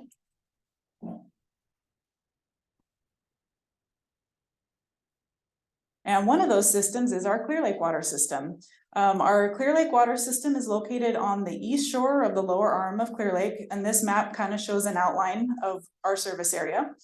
The system serves about 4,700 people through a little over 2,100 service connections. Our source of water supply is Clear Lake, and we pump water from the lake to our local treatment plant, which we call the Sonoma Treatment Plant, to treat the water before it's distributed to our customers. Next. So Golden State Water Company and all other public water systems are subject to regulation by the State Water Resources Control Board, Division of Drinking Water, or DDW, and the U.S. Environmental Protection Agency. Some of the regulatory requirements include the need to comply with maximum contaminant levels, and maximum contaminant levels are set by DDW and or EPA, and they are the highest level of a contaminant that is allowed in drinking water. They are set at levels to protect drinking water quality and public health. Public water systems must provide water that's below these standards. There are both primary and secondary MCLs. Primary MCLs address health concerns, and secondary MCLs address aesthetic quality, such as the taste and odor of the water. So to demonstrate our compliance with these MCLs, public water systems are subject to rigorous sampling requirements to ensure that they do meet these standards and have safe water quality. We test for a broad range of constituents. There's well over 200 that we test for on a regular basis, and they include microbial, chemical, metal, radioactive, volatile organics, and general physical characteristics, just to name a few. We are required to send these samples to state certified laboratories to ensure the quality of the result. And the sampling frequency varies depending on the constituent, but it can be as frequent as weekly, or it could be monthly, quarterly, annual, or sometimes even less frequent. We collect samples at our raw water sources at several points throughout the treatment process, and also throughout our entire distribution system. So with all these samples that we collect, we are also required to prepare a consumer confidence report or a water quality report. And this report is a summary of everything that's tested for and detected in the water system so that our customers know exactly what's in their water and at what level. Next slide. Public water systems also must undergo physical inspections, also called sanitary surveys, by the Division of Drinking Water. And the purpose of these surveys is to physically inspect the water system to ensure that they have adequate water supply, clean and sanitary facilities and equipment, and proper operation and maintenance procedures to produce safe drinking water. Regulations also require that public water systems have certified operators to operate the system. In California, that's done through the state's Drinking Water Operator Certification Program. And to become certified, operators have to undergo education and training to show proficiency with a broad range of knowledge about water supply and distribution practices. I know it's hard to see, but that's just a small snippet up on the screen of what they need to know. The operators can be certified at different levels, depending on their experience and complexity of the treatment plants where they work. And this program also requires continuing education and recertification once every 3 years to maintain their status as certified operators. Then there's also treatment techniques to follow, and these are enforceable procedures and performance standards, sometimes in lieu of an MCL, and that procedure ensures control of a contaminant. So there are many more regulatory requirements, but these are just a few to show that public water systems are highly regulated and they are held to stringent standards to ensure that water quality and public health are protected. So let's talk about surface water treatment a little bit. Public water systems with surface water sources have to put that water through a multi-barrier treatment process, which has multiple steps along the way to treat the water, remove contaminants, and inactivate waterborne pathogens to ensure that public health is protected. Surface water typically goes through a conventional treatment process, or DDW can approve an equivalent alternative treatment technology. These steps usually include coagulation, flocculation, sedimentation, and filtration. And in this process, we start with usually a chemical coagulant to the raw water that binds with compounds in the water, and it clumps together to produce larger particles that are called floc. And then we have these long sedimentation basins where those floc particles are allowed to settle out of the water. Then the water goes through a filtration media to remove any remaining particulates. Golden State Water also adds an additional filtration step through granular activated carbon to help control tastes and odors. Then once through that part of the treatment process, surface water then requires contact time for disinfection. And that's basically where the water is in contact with a disinfectant such as chlorine for a certain amount of time in order to inactivate pathogens. And then the water is ready for distribution to our customers. So as we all know, Clear Lake can be a rapidly changing lake with rapidly changing water quality. And this can present a real challenge to systems to adapt. These challenges include cyanotoxins or harmful algal blooms, ammonia, manganese turbidity, etc. So how do public water systems adapt to these challenges? Well, our treatment process is really very robust, and it is effective at removing a wide range of constituents at varying levels. If you take cyanotoxins, for instance, the conventional coagulation filtration treatment process is effective at removing those whole cyanotoxin cells. And if any of the cells are lysed or broken apart to release their toxins, then the GAC media filtration step would be effective at removing those toxins. Public water systems also often have online analyzers, and that's that picture in the middle is an example of an analyzer, which collect real-time data from the raw water or through various points in the treatment process. And they're connected to a SCADA system or some other telemetry system, so we can track water quality data in real time. And these systems can also be set up to send out alerts to our operators when raw water reaches a certain preset limit. So adjustments can be made quickly at the plant, such as changing our chemical dosages or maybe slowing down the treatment process. And we also have the ability to change the intake depth if needed, so we can reach more favorable water quality conditions in the lake. And also our experienced operators are really key to adapting to these changing conditions, and they have the knowledge to quickly be able to adjust operations when conditions change in the lake to ensure that our treatment processes are still effective. So last but certainly not least, I wanted to talk about some efforts to reach self-supplied water systems and give them access to a public water system.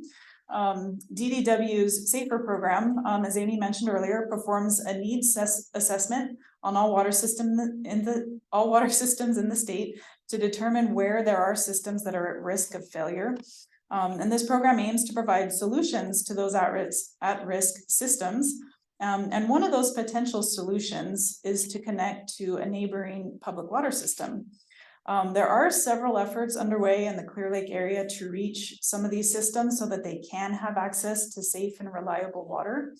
As an example, Golden State Water Company has been working in coordination with DDW, Lake County, and other groups to look at the feasibility of extending a pipeline from our Clear Lake water system out to the Windflower Point Peninsula area. And that dark blue line on this map is kind of a mock-up of where a potential pipeline might go to reach some of those systems. We are trying to get some grant funding to help make this project possible. We've applied for technical assistance from the State Division of Financial Assistance, and we're currently awaiting a technical assistance provider.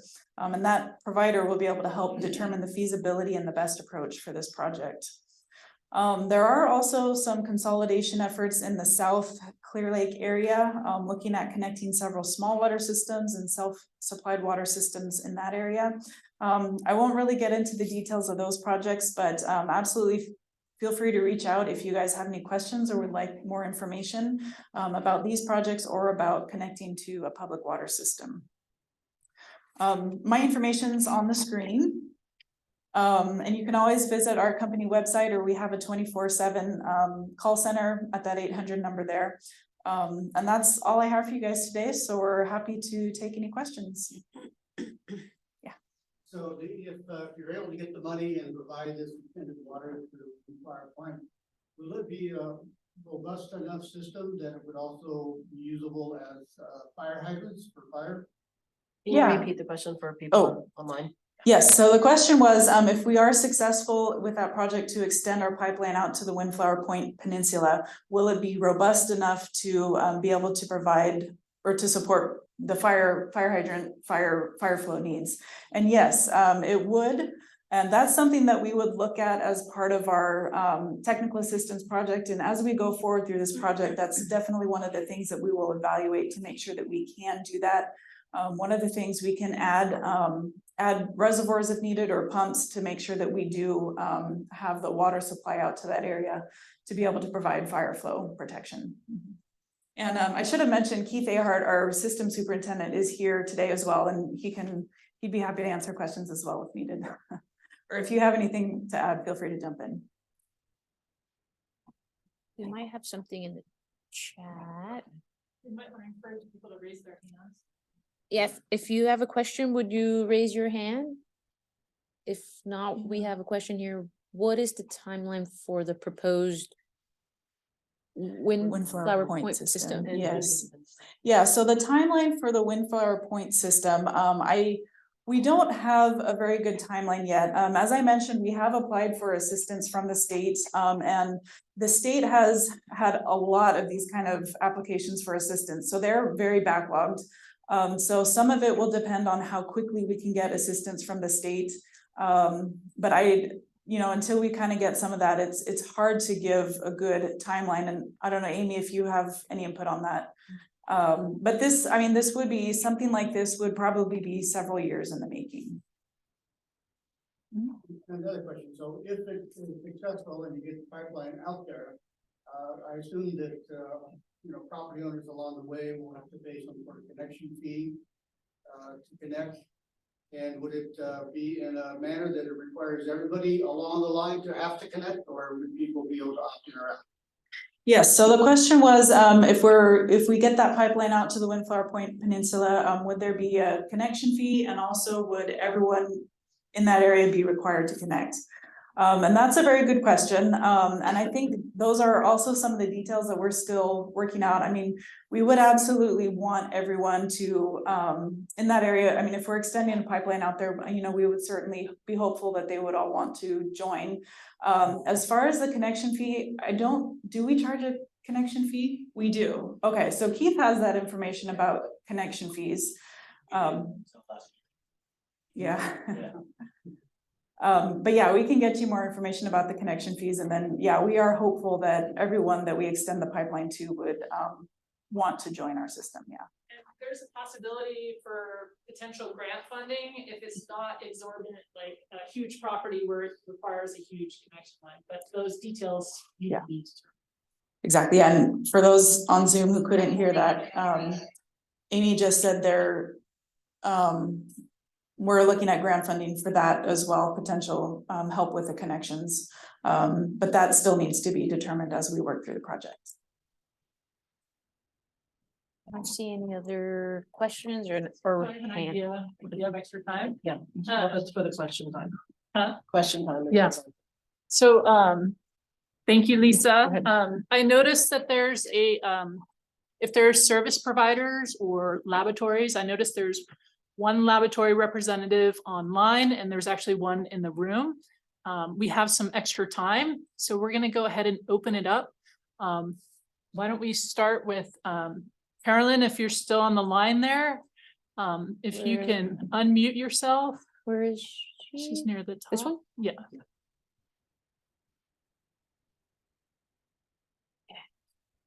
Carolyn, Hello, take a few hello, minutes. I'm here. Yeah, great. Why don't you introduce yourself and let folks know what services you provide? Thank you. I'm Carolyn Rutan. I'm from the Clear Lake Environmental Research Center lab. The lab is located in Lakeport, California, so we are local. And we do total coliform and E. coli testing of both drinking water and wastewater. And we are getting a reputation, a good one in the local community, as providing the service as if we were the lab of the person that we are providing the service for, because we will come anywhere you want us to pick up a sample, and we are available 24/7. So when a pipe breaks, we're there for you. Thank you. Hi, my name is Corolla Kennedy, and I've been doing the cyanotoxin sampling lab analysis for the drinking water systems since 2016, when I started with the Lem Indian colony. I've still continued that program with the public water systems here in Lake County. The State Water Board just recently put it on the accreditation for labs last year. I am not currently accredited in it, but we're working towards that. The data that I provide for the public water systems does go into their public water system database.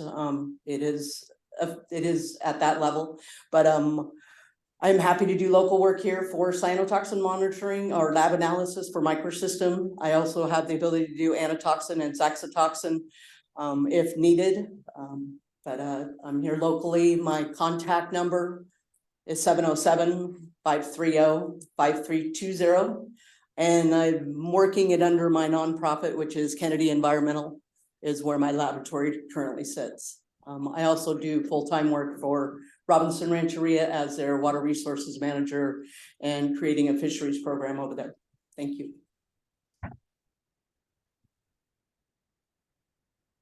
So thank you. I wanted to open it up to the floor if there's any other service providers out there, laboratories, that want to go ahead and raise your hand. And we have a few more minutes before we're going to go to our break. Or if there's any other questions from the group here in the room or any of those that presented already. Oh, yes. Yeah, I have a question. Going back to one of the slides of the different system technologies were used, vectors, properties. Did I catch that none of them were affected with the cyanobacteria? This is a Sarah Ryan question. You want to go ahead? So your question was the private systems, self-supplied systems, anybody who had treatment. Yeah, so like the UV system seemed to do really well with the E. coli, for example, even if you already had chlorine, some of those still didn't make it. I wonder if you can pull that slide up. I believe every type of filtration and treatment system that was out there had toxin detects. I believe every kind, but she's gonna go back. Can I speak to the UV? Yeah. I was Oh, yeah. just gonna speak to the UV portion of that. Traditionally, a unit like that would not be able to reduce microcystin at the watts per centimeter squared, that's the microjoules per centimeter squared that's being delivered to a unit like that. And just for awareness on a bacteriological level, there's type A and type B UV systems, and some reduce pathogens and are designed for that, and some do not. So just wanted to put that out there. Looks like we have something in the chat. Okay, and then just to show you on that chart. The filtration and ultraviolet disinfection, we had 2 homes and both of them had microcystin detected. One of them was above 0.3 micrograms per liter. And the other that was chlorination, filtration and disinfection, we had 3 homes like that. All 3 of them had microcystin detected. So everybody with UV still had microcystin detected in their finished tap water. And you said there was a question on the chat? Yes, I think there's 2 now. Yes, can you see that? Okay, this person's asking. I use RO. I use RO under sink in addition to my chlorination and filtering. Did you say that RO systems were unable to eliminate cyano? We had one home, we had several homes that had RO systems, and I know we had detects after their RO systems. Now, whether the RO systems were properly maintained, that's the question. But we did have results of microcystin detects after the RO. And I was gonna add to that, that some systems are certified to reduce microcystins and up to, I believe, 4 micrograms per liter, if I'm not mistaken. So if you're looking to reduce cyanotoxins, you want to make sure you have a registered device and then also have awareness that it's potential to be overwhelmed if it goes above those kind of levels. Craig? So I think maybe this would be a good time to really talk about the difference between bacteria and cyanotoxin. The filtration and treatment systems for bacterial pathogens versus treatment for a chemical toxin, and how they're different, why boiling doesn't work, for example, things like that. I'll do that. I gave you the easy question. Yeah, thanks, Craig. Yeah, so Craig just wanted us to bring awareness to the differences between a microbial or bacteriological contaminant and a chemical contaminant such as microcystin or cyanotoxin. Depending on even the type of cyanotoxin, there's different treatments that can be optimized to reduce that. We don't have the time to go into the depth to cover that in detail today. But if you have more questions, we just want to generate awareness that there is a distinction between different contaminants. And there's even, there's a whole host of different contaminants, metals, volatiles, semi-volatiles. And yeah, so highly recommend looking at getting connected to a public water system. Great. We have another question on the chat. It looks like Becky asked, one thing I don't know got explicitly covered. Wait, this is hard to see. Was the flushing and maintaining system that was likely still active for non-drinking water uses during peak of HAB? So, Becky, are you talking about the flushing of the drinking water systems? Okay, there are some recommendations that have been adopted by some places in Washington State, I believe. And we do have the link for that. We can make sure that, we did send that out to all our participants, and it is a whole like flushing regimen that they recommend if you have surface water that you're pulling in, and it all could be within your system. So Becky, if you happen to have that, please put that in the chat, because I can't do that right now, but it is something that we sent to all of our participants last year to flush their systems, and it is very specific. I think it's actually part of the county's press release as well. So yeah, we will, if and I can find that, you know, afterwards and be able to pull it up, but maybe Becky can put it in the chat. Those online. If there's like another question. Oh, Sarah, I did look at that and I see it going on. But then when I went to try and get back to it, it wouldn't let me. And because I wasn't a utility company or a water system manager. so you're saying the link stopped working? Yeah. Okay. It looks like So someone, if you could get into it, Yeah, you might be able to relay that onto. absolutely, yeah. Relay the information onto us. We will click on it again and see what's going on, and if it turns out that they're hiding it behind a thing or whatever, we can save it as a document and then email that document out, because I think it was just a number of steps, maybe one Yeah, or it two was, it pages. So, okay, good, then I'll follow up on that, thank you for that. And I just wanted to, we jumped to questions in the panel a little bit fast, and wanted to thank Golden State Water Company and Lisa Miller for their presentation. If there are no other questions, we are gonna take a 10-minute break, and then we're gonna talk about self-supplied systems as it applies to domestic wells at 4 o'clock. Thank you.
All right, can everyone hear me Last one. on Zoom? No, we was- On Zoom, okay? Going once, going twice. I'm gonna take that as a yes. All right, great, thank you. All right, well, thank you everyone for joining us for part 2 of our public meeting that we've had today. This session is session 2, focus on domestic wells. Thank you all for joining us today. My name is Marina Delajanis. I unfortunately was not able to be a part of the first session, but I'm excited to be here today. I serve as the Deputy Water Resources Director for the Lake County Watershed Protection District. And I will be chatting with you guys in a few slides about our Big Valley Groundwater Sustainability Agency and our Groundwater Sustainability Agency or our plan. So to get us started, I'm going to go ahead and reintroduce Amy Little with the State Water Resources Control Board, and she is going to get us started on session 2. Perfect, thank you. Great. Sorry, guys. So thank you for tuning in today to our public meeting. My name is Amy Little, and I work at the State Water Resources Control Board, Division of Drinking Water, with a unit that focuses on rural activities in the SAFER program. What is the Safer Drinking Water Program? It works to ensure California citizens have access to safe drinking water. This is accomplished by working closely with partners, including field units in the Division of Drinking Water, funding programs, the Office of Public Participation, all within the water boards, the SAFER Advisory Group, and many more partners to close any gaps to help ensure all have access to safe potable water. Got a few definitions. Self-supplied water systems. We've been using that term earlier, but just want to remind folks that it's a water system with 4 and fewer service connections. It's up to the owner and user to be sure the water is safe to drink and the system is maintained. We've got maximum contaminant levels, or you may hear them referred to as MCLs, means the maximum permissible level of a contaminant in water. And just a reminder, contaminants can be tasteless, odorless, and colorless. And interestingly, I looked at some stats on the number of domestic wells through a tool that I'll show and introduce here to you shortly. There's about 3,600 domestic wells in Lake County, serving about 15% of the total population.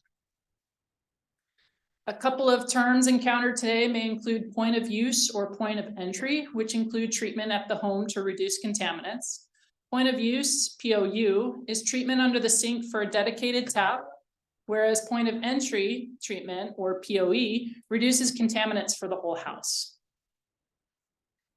Since no regulatory framework is in place for the self-supplied systems, how can you arm yourself?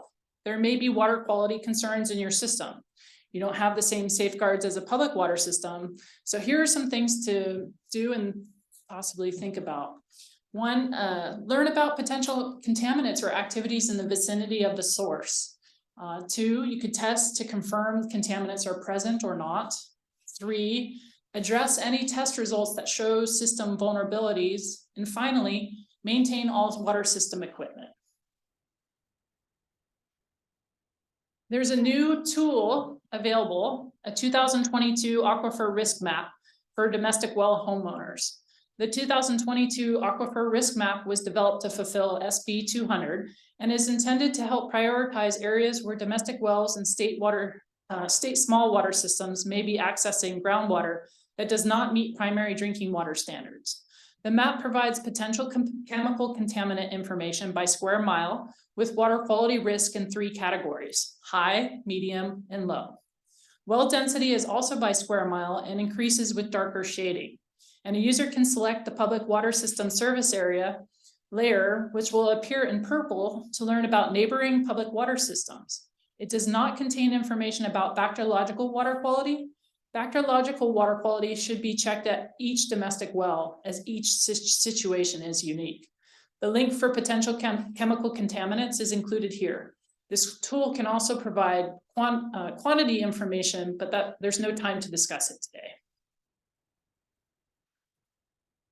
As an example, if you select a square, in this case, a red dark shaded one, You can see information about this square mile. In this case, the contaminant is nitrate, and a full list can be found in Appendix A.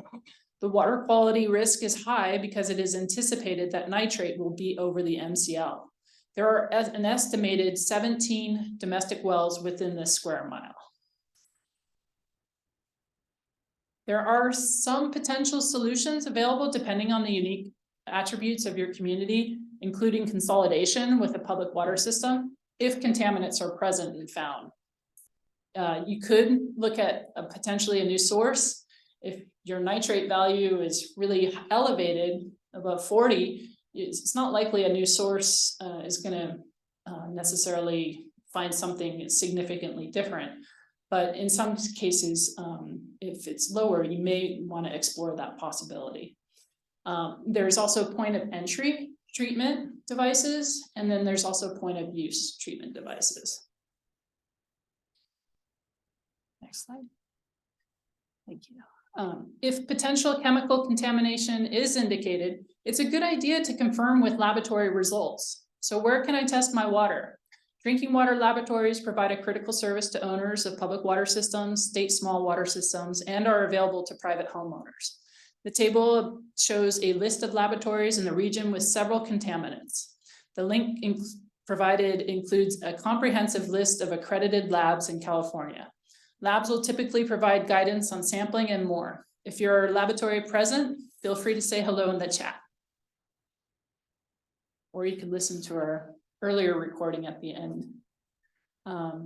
Some other considerations. I don't have enough time to cover it in detail today, everything, but wanted to just alert you to the possibility of connecting to a public water system. And there's a link provided. Ways to maintain or evaluate your system. Check with the county for service providers. If there are any service providers present, please drop a hello in the chat. And third, what should I look for in a POU or POE treatment device? And fourth, a link to extensive resources for well owners. Next slide. It's always important to consider potential bacteriological contamination at a domestic well, and resources for domestic well owners may be available soon. And finally, my contact information. If you have any questions or comments, please don't hesitate to reach out to me. Thank you. Someone in the chat.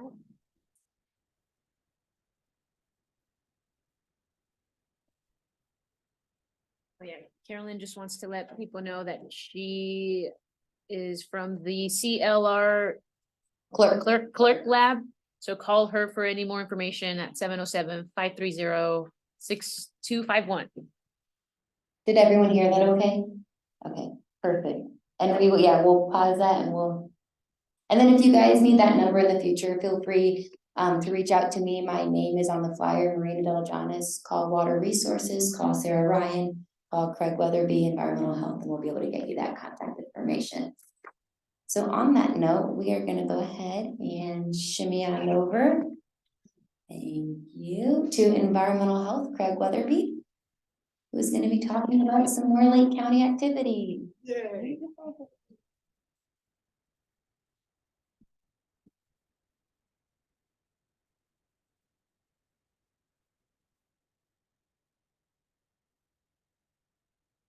Thank you. All right, as promised, no slides. I hate PowerPoint. Okay. The primary topic that we're going to be discussing for environmental health is wells. Everybody wants to know about wells. Specifically, the governor's order that came down in March of last year, which was Governor Order N-7-22, which set some restrictions on whether or not we could permit wells at the county level. Some of those restrictions basically came down to three things. The Groundwater Sustainability Act, if you are in a managed groundwater sustainability area, you have to get authorization from that GSA management group. Thankfully, Marina here is all-knowing, all-knowledgeable of all things groundwater sustainability. Did I maybe oversell that? Just a little. Okay, good. But she is essentially our go-to for that, so that's a good one. The other things, these are the two most important ones. Is your well that you're drilling likely to cause a subsidence? And is your well likely to affect the performance of a nearby well? If the answer to that is yes, in either of those, then you have to get an engineer to actually do a hydrology report to make a determination. One, is it yes or no? And two, if it is, to what extent? Before we can issue you a permit. Now, the good news is, and this is where the confusion comes in, domestic wells are exempted from this, provided that domestic well uses less than 2 acre-feet per year. Nobody knows what an acre-foot is except Google. And they're kind enough to let me know that 2 acre-feet is 651,000 gallons of water per year. The average 4-bedroom house will use up about 150,000 gallons for the year. So 2 acre-feet is actually a very significant amount of water. But it must be for domestic use only. Domestic use can be used for your incidentals, laundry, washing, washing yourself, drinking, cooking, those are incidentals. It cannot be used for commercial production of any product. So no growing of food, no selling at farmers markets, using domestic use. That's the key. So as long as you are using for domestic use and you use less than 2 acre-feet, you do not have to get the engineer's report. You are exempt from that requirement. There has been a lot of confusion around this. And it really came down to the definition of domestic use and that 2 acre-feet. So as long as you meet that qualification, we can issue you a permit to repair your current well, to drill a new well, work over wells, do exploratory wells, you're all clear. That exemption is also extended to public water systems. So if any public water system is drilling an additional well to meet their client needs, they are exempted from that requirement. Ag wells, unfortunately, are not exempted. So they do have to get the engineer's report in order to get their well permit. So again, the two requirements, not likely to cause a subsidence. And you'll be happy to know here in Lake County, it's very unlikely that you will cause a subsidence. If you do, you've done something horribly wrong.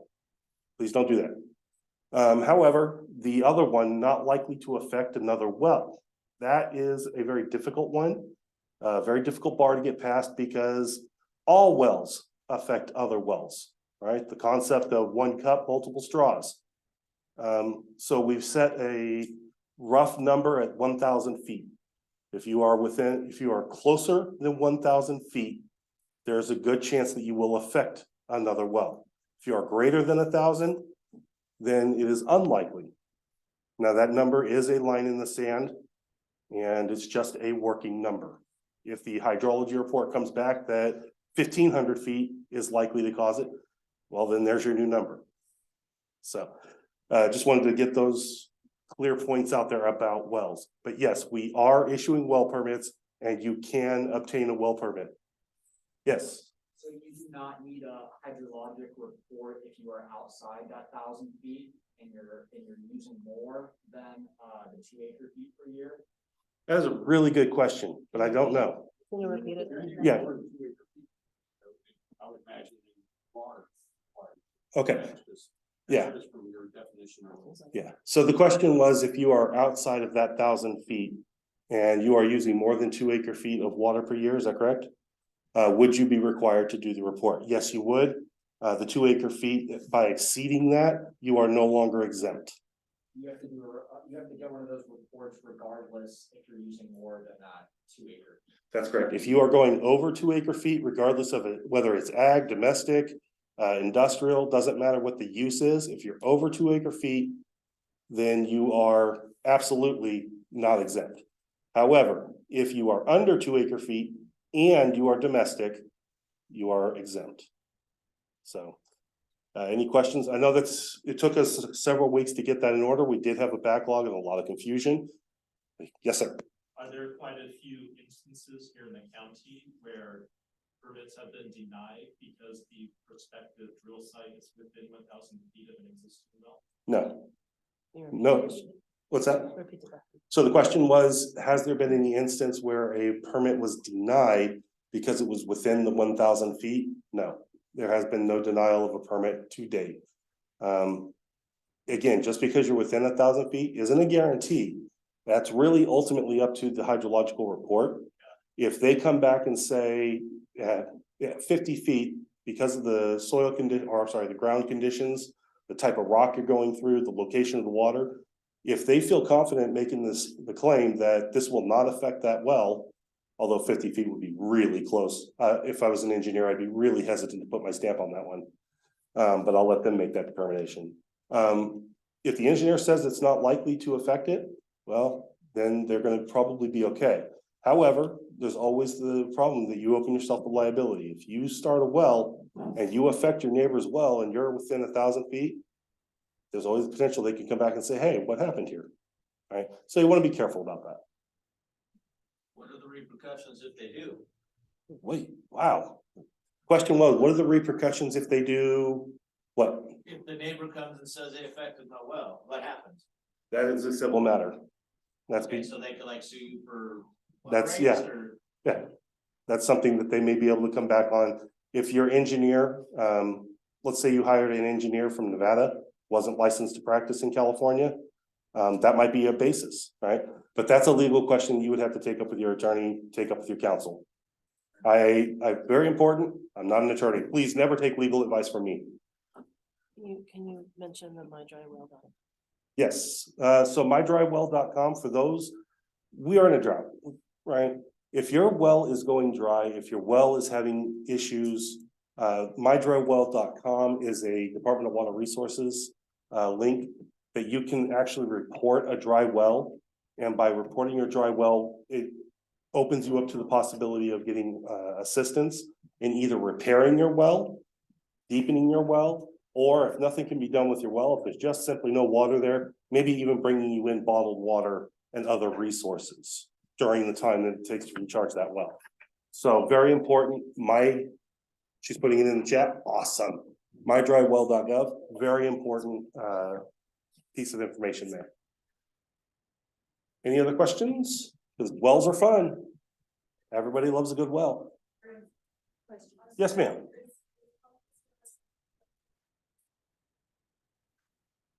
I'm sorry, I didn't hear that. Are parcel public information of where wells are placed? That is a fantastic question and the hardest question to answer. Any well that has been constructed since 1985, when well standard permits became required, we have information on, and you can request its location. Well logs, as far as how deep they are, what their water, those are confidential here in Lake County. All right, the state has that information and you can get it from them, somehow not confidentially, but here in Lake County, we hold those confidential. So if we have a record, we will tell you where the location of it is. And you can use that information for determining. However, please understand, any well that was drilled prior to 1985, there's a very good chance that we are not going to have actual data on its location. And that's just because there was no permit process for them at that time. There are hundreds, possibly thousands of wells in Lake County that do not have a permit assigned to them that was prior to, and they're still in production. Some of them are not being used, but most of them are still in production. Those wells exist, they're still there. We do try to create a record whenever we come across them, so at least we have some sort of official record to document its location, but that is not a guarantee. I think DWR's system is Oscar, is if you want to know the well locations. So it's. What is it? Oscar. So OS. CR, DWR, and it should come up. Yeah.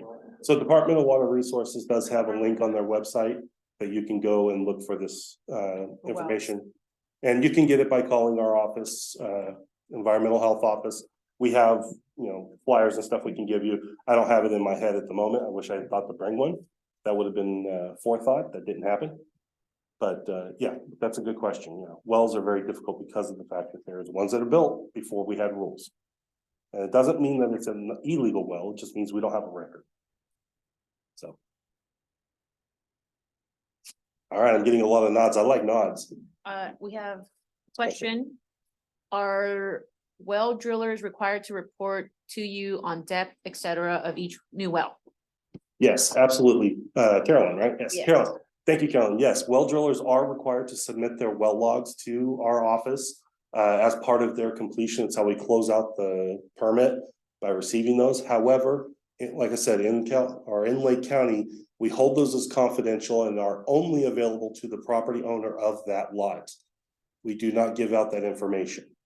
They are also required to report that to the state, and they put it into their program, Oscar, is that it, Oscar? And you can try to query it there. But yes, that is part of it. All right, I see any more questions. Yay! Somebody has a raised hand. Oh, darn it, almost made it.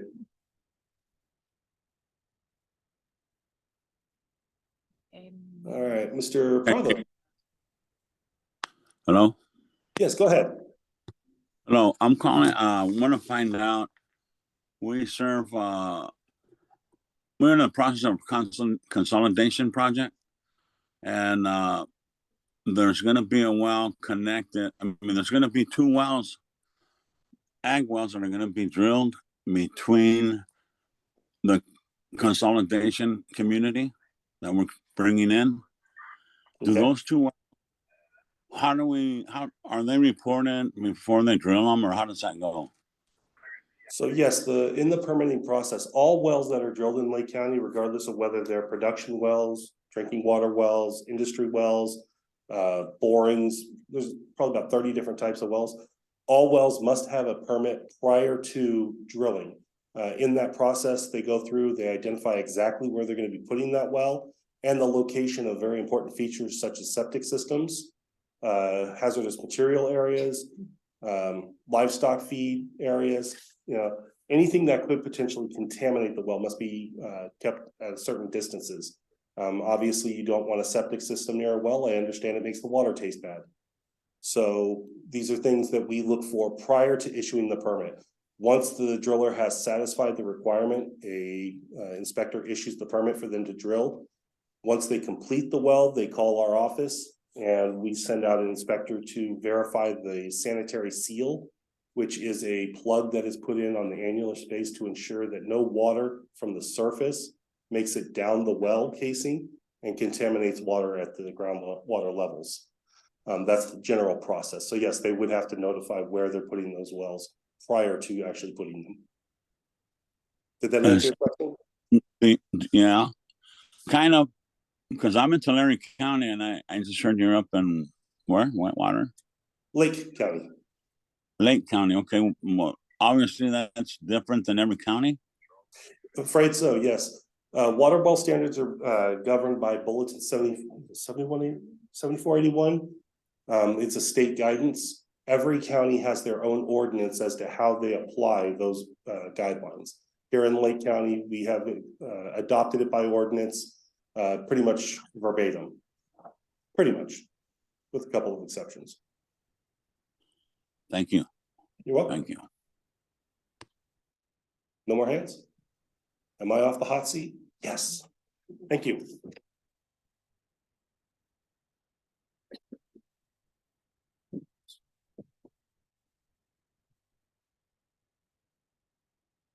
Thank you, Craig, and I'm gonna pass it back over to Sarah Ryan, who's gonna talk about the Cal Watch drinking water testing for contaminants.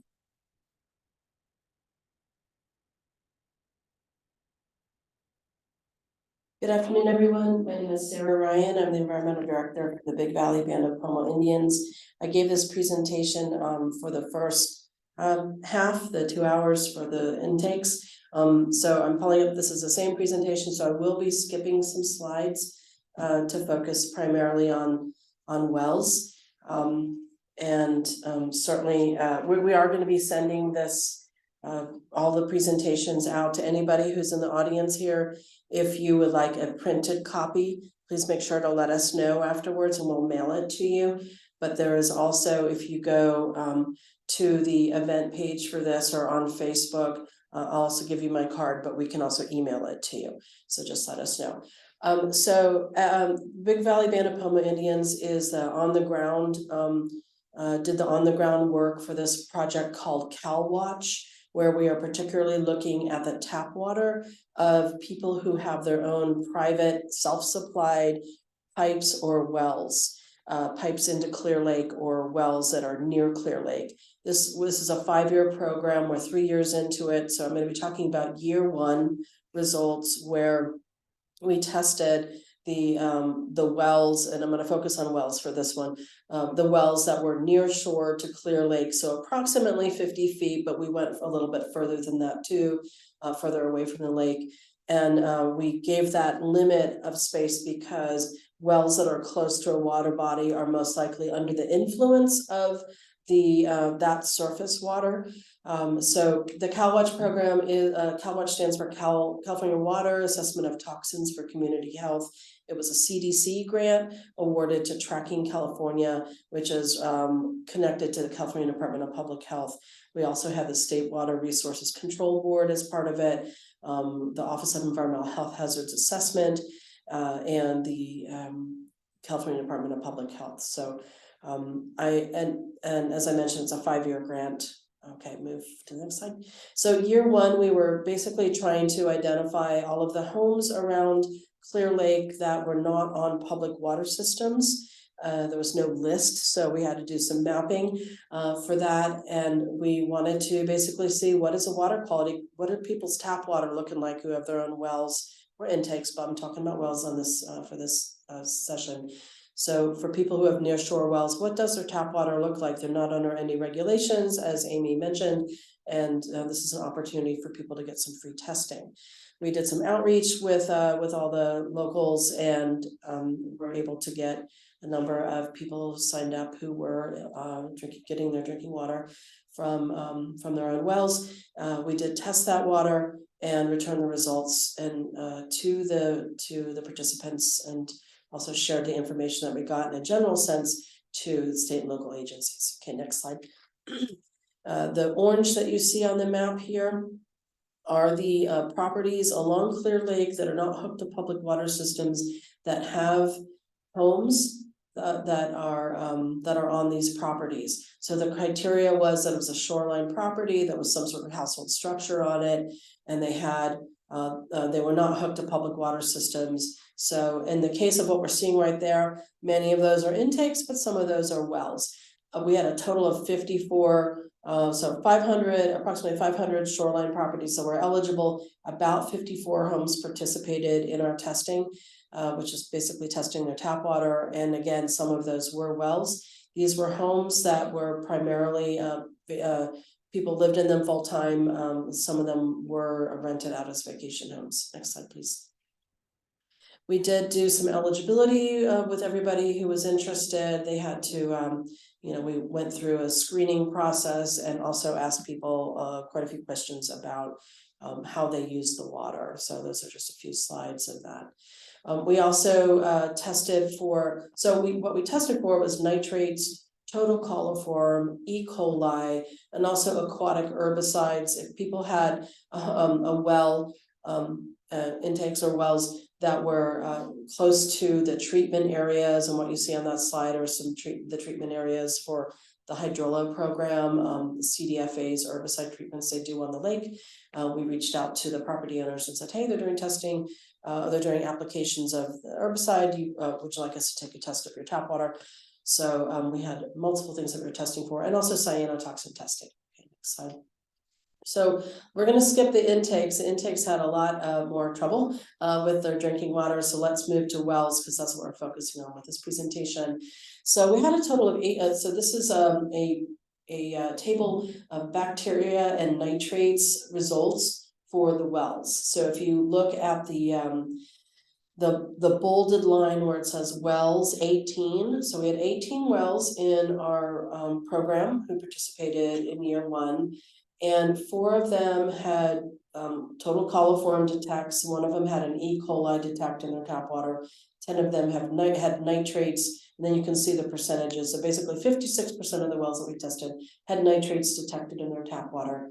And this was after these various levels of treatment. So you can see below the word wells, people who just had chlorine and filters There were 6 of those who participated, and out of the 6, none of them had coliform or E. coli detect, but all 6 of them had nitrates detect. We had one home that had filter and UV. They did not have coliform and E. coli detect, but they did have a nitrates detect. And then you can see we had one home filter and UV and ozone. They did not have coliform or E. coli detect, but they did have a nitrates detect. 4 filters, filter only, various kinds of filters, and 2 of them had coliform detect. So 50% of the homes that we tested, which was 4, who had filters with their wells had coliform detects. So you can see, and then 6 of them had no type of treatment at all. And out of those, some of them had coliform detects, E. coli detects, and nitrate detects. So with the information we collected from the well owners, it was about their treatment, and we asked them, what is your treatment process? Give us a summary of your treatment process. Some people didn't, necessarily have all the info about their treatment, but we took all that information down. When we got the results, we sent them out to folks, and we said, if they had detects, especially if coliform or E. coli, we said, you should not be drinking our water. These should not be ending up in your tap water. Please reach out to your service provider if you have one, and make sure that, that they fix this situation. Okay, next slide, please.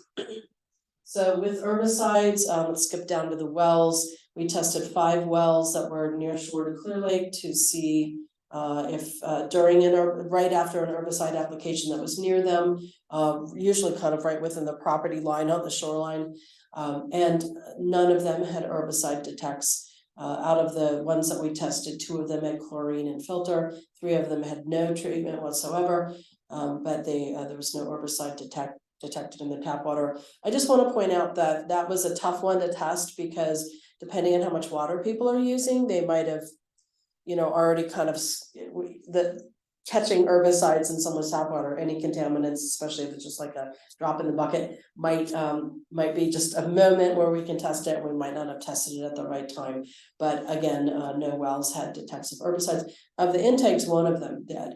So anyway, so that's the well for herbicides. Next slide, please. We also did cyanotoxin testing. This is primarily something that affected the intakes, the people who had intakes, but we had some really high levels of cyanotoxins in the shore. Big Valley does have a program where we do monitoring on the lake for throughout the season for cyanotoxins, and put the information on our website and also on a Facebook page called Clear Lake Water Quality.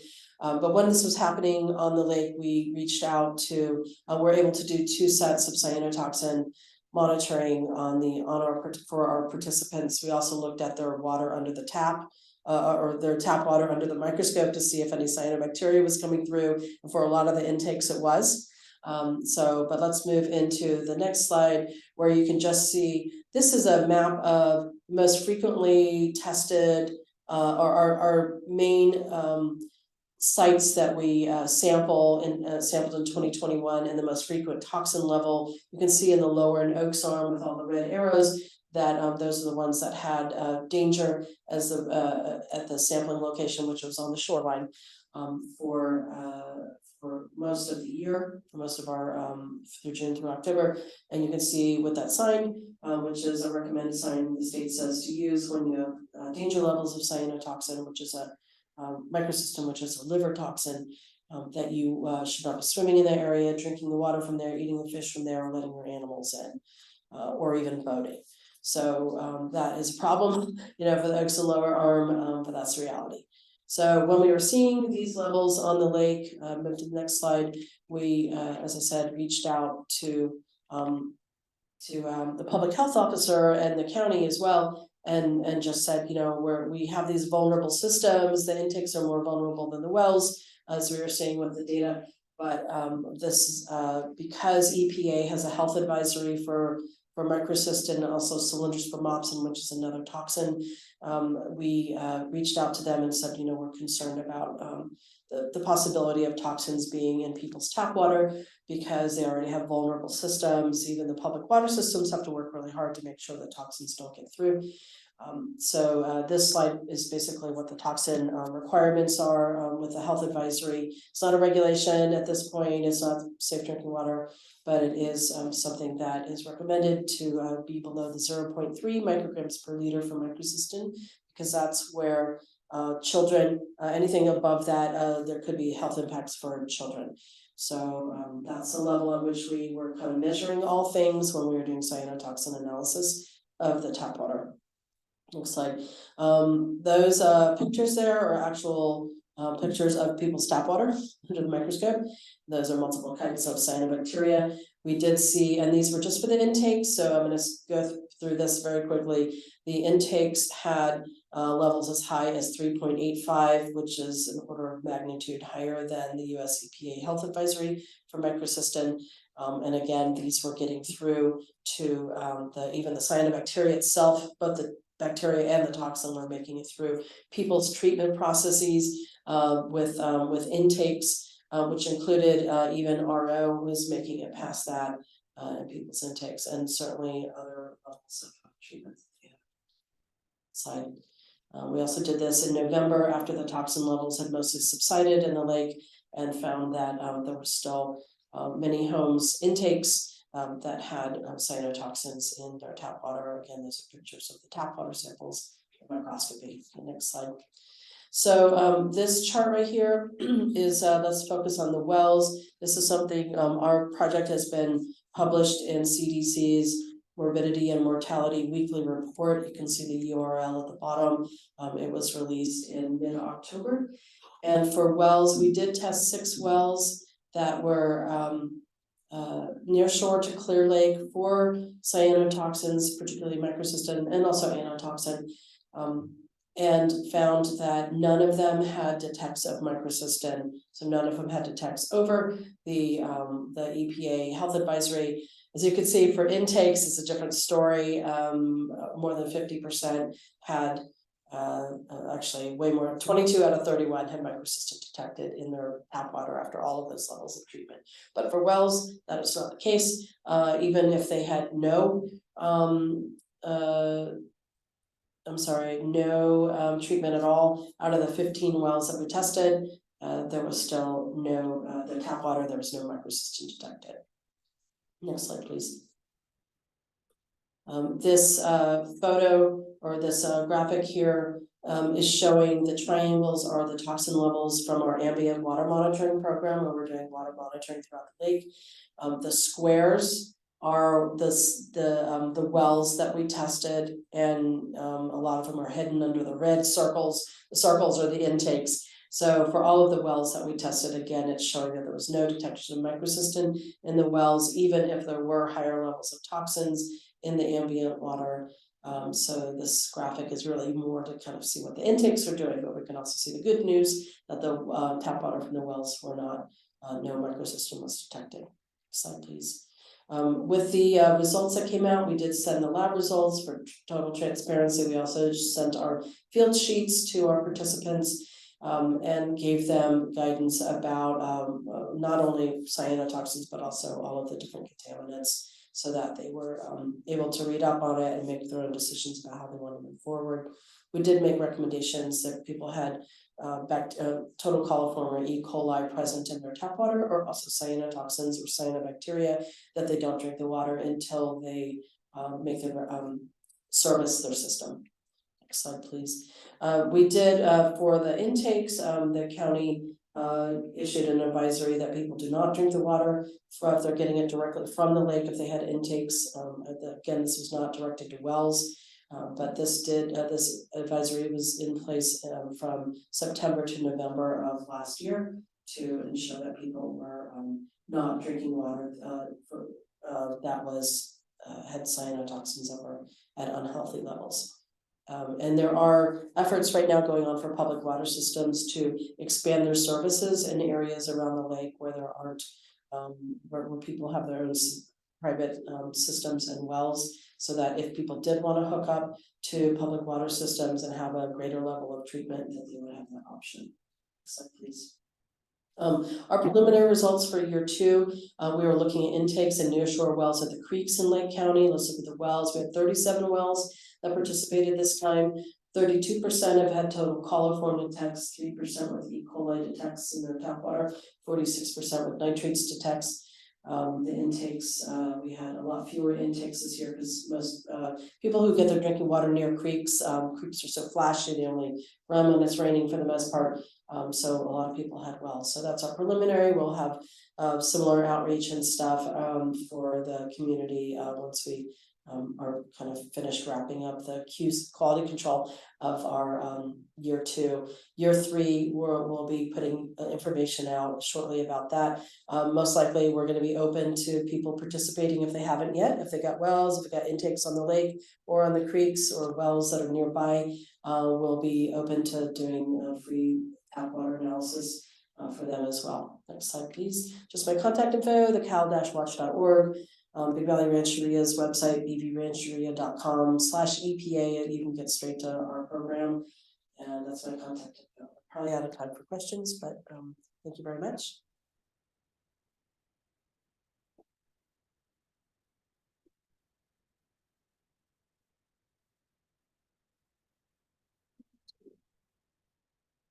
All right, thank you, Sarah, so much. And we will have time for Q&A at the end. As Sarah stated earlier, we will have this presentation available if you want hard copies. You can follow me back up to the third floor. I can print some for you if you have some time after this. If not, we can always mail those out to you. And then those folks online, same for you. So hi everyone, Maria Delajanis, Deputy Water Resources Director for the Lake County Water Resources Department and Watershed Protection District. I'm here to chat with you all about our Big Valley Groundwater Sustainability Agency and our Groundwater Sustainability Agency plan.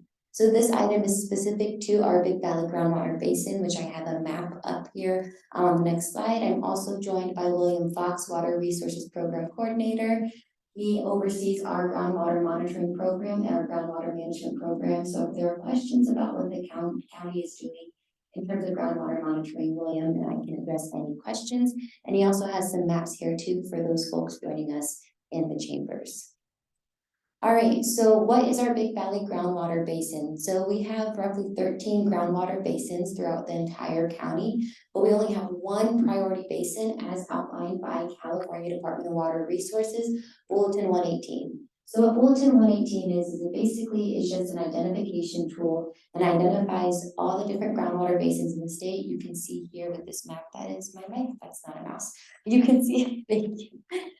You can see this map right here. Here are the different priority basins as outlined by the state. They basically rank these basins from low priority to critically overdraft basins. The majority of the critically overdraft basins, also known as COD basins, are located primarily in the Central Valley area. And there's all these different tools and criteria. We have the link on our Lake County Water Resources page, so you can see which basin you fall in, and the criteria and how they rank it. But they basically look at population, land use, etc., different criteria to rank these specific basins. So since our basin, our Big Valley Groundwater Basin, is a medium priority basin, we are tasked with developing a groundwater sustainability plan, also known as a GSP, is the acronym because we love acronyms here in the water world. And what this plan outlines is how we can reach and ensure and sustain sustainability by the year 2042. So SGMA was put into law, that's the acronym for Sustainable Groundwater Management Act, again, another acronym, was put into law in 2014-2016. And again, it goes long-term planning to ensure sustainability. So our Big Valley Basin, as you can see here, is located in between Lake Forks and encompasses Kelseyville. This basin feeds water to the communities of Kelseyville and Big Valley Rancheria. This is also a predominantly ag area in the entire county. We have a lot of grapes in the area. We have a lot of walnuts in the area. And then cannabis, as we all know in Lake County, is a booming industry. This basin also encompasses Adobe Creek and Kelsey Creek, two large tributaries that enter into our lake. And they also are prime habitat for our Clear Lake hitch, which is a listed species.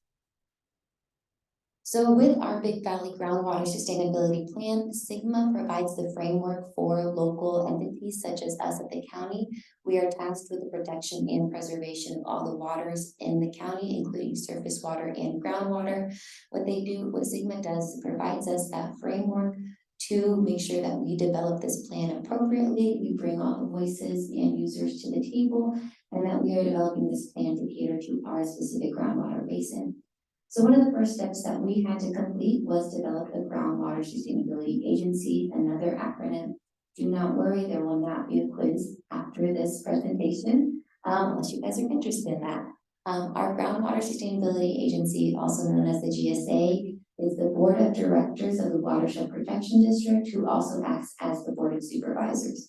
So these names up here, those folks serve as our GSA, but what we did additionally was we developed an advisory committee. So we brought folks that reside in this basin, live in this basin, and most are familiar with this basin to provide the expertise and guidance for us to develop our GSP, to make sure, again, we're sustainably overseeing our basin.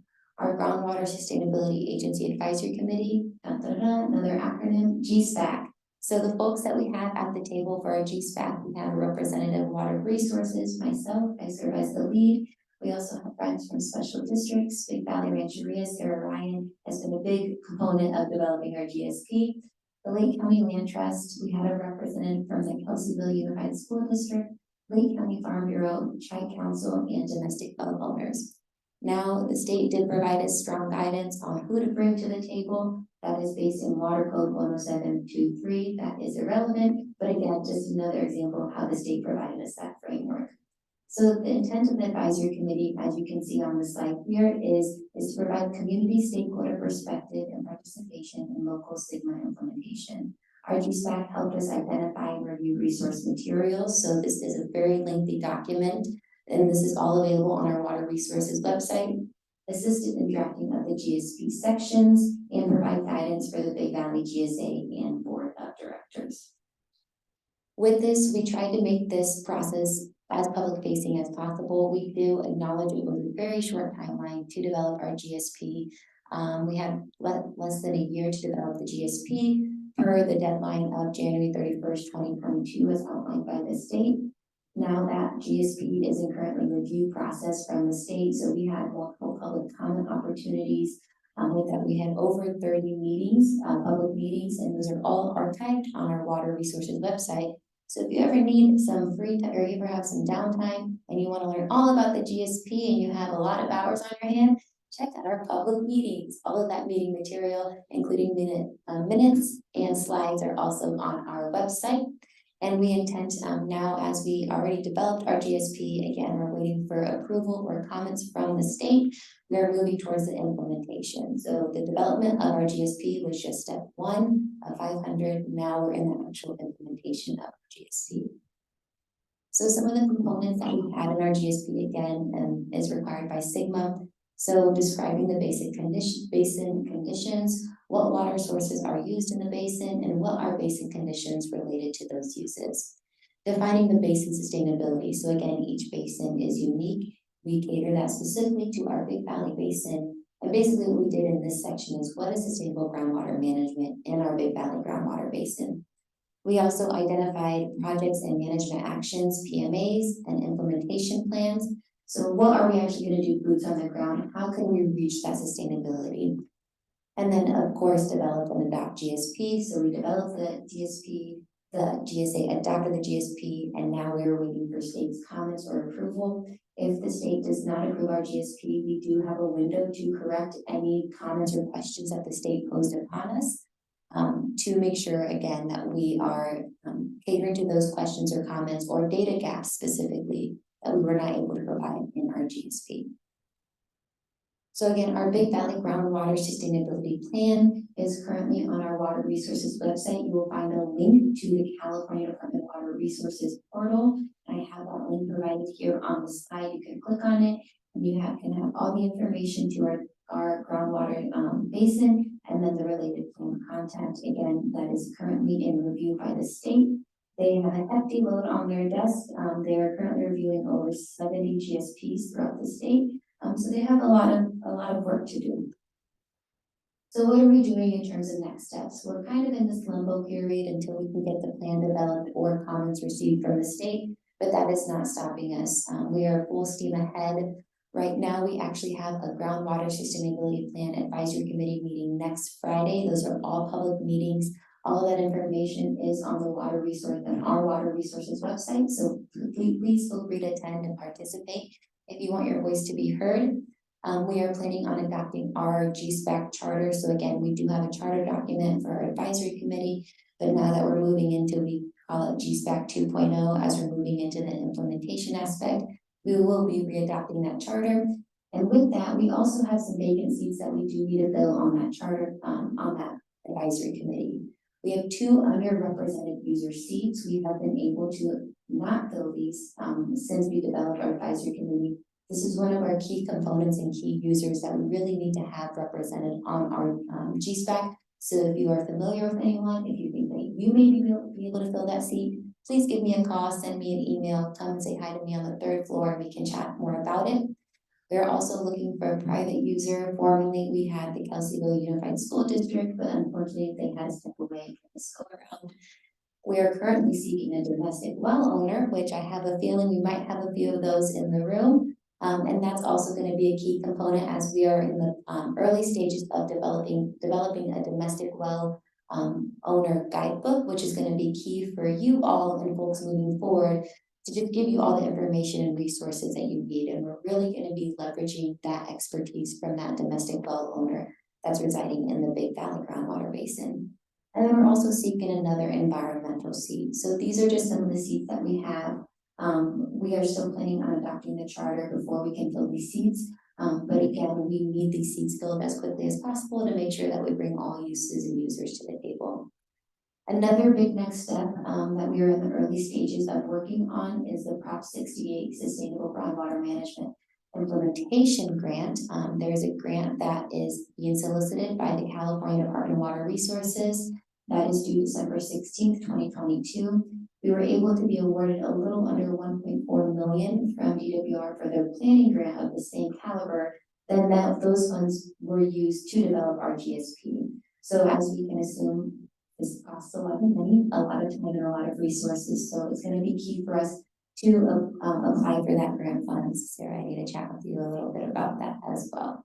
Other than that, here's my contact information. Please feel free to give me any questions that you have right now.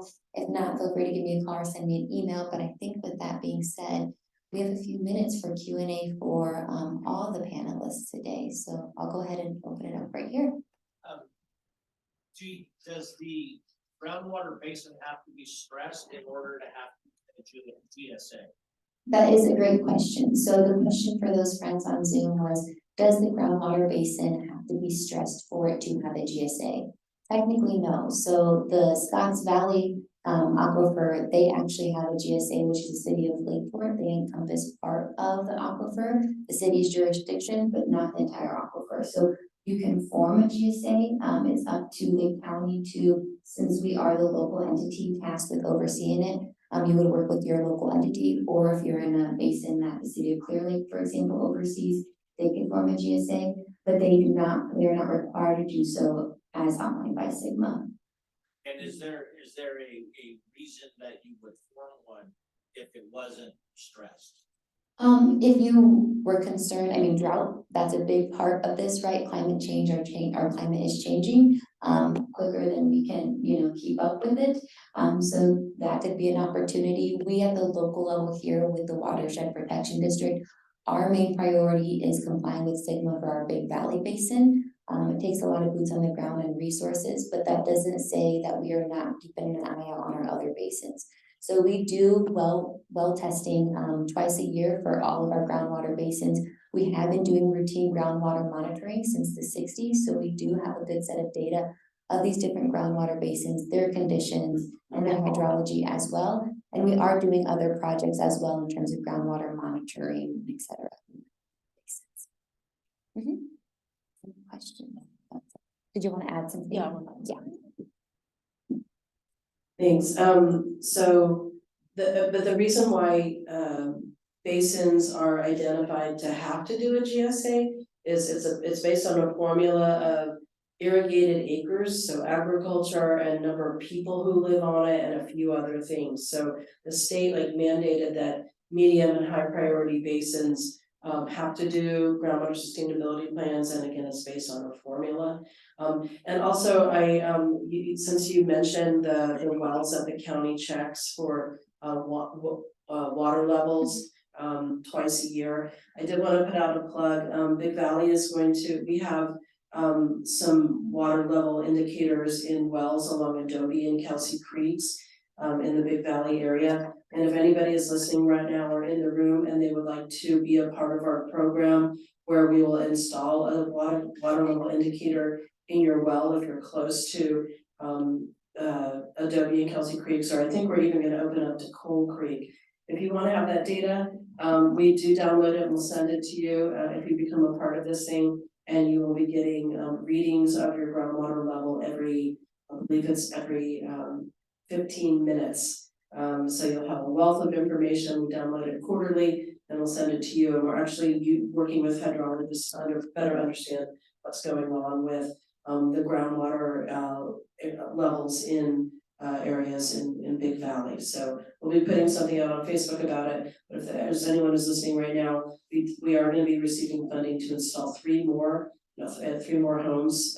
So if you're interested, come and see me afterwards or reach out to me. What's the buffer between? Good question. So the buffer is like, so how far can your well be from the creeks? And I think we want something within like 1,000 feet of the creeks. So in the Big Valley area. So that's Manning, Adobe, Kelsey, and Cole.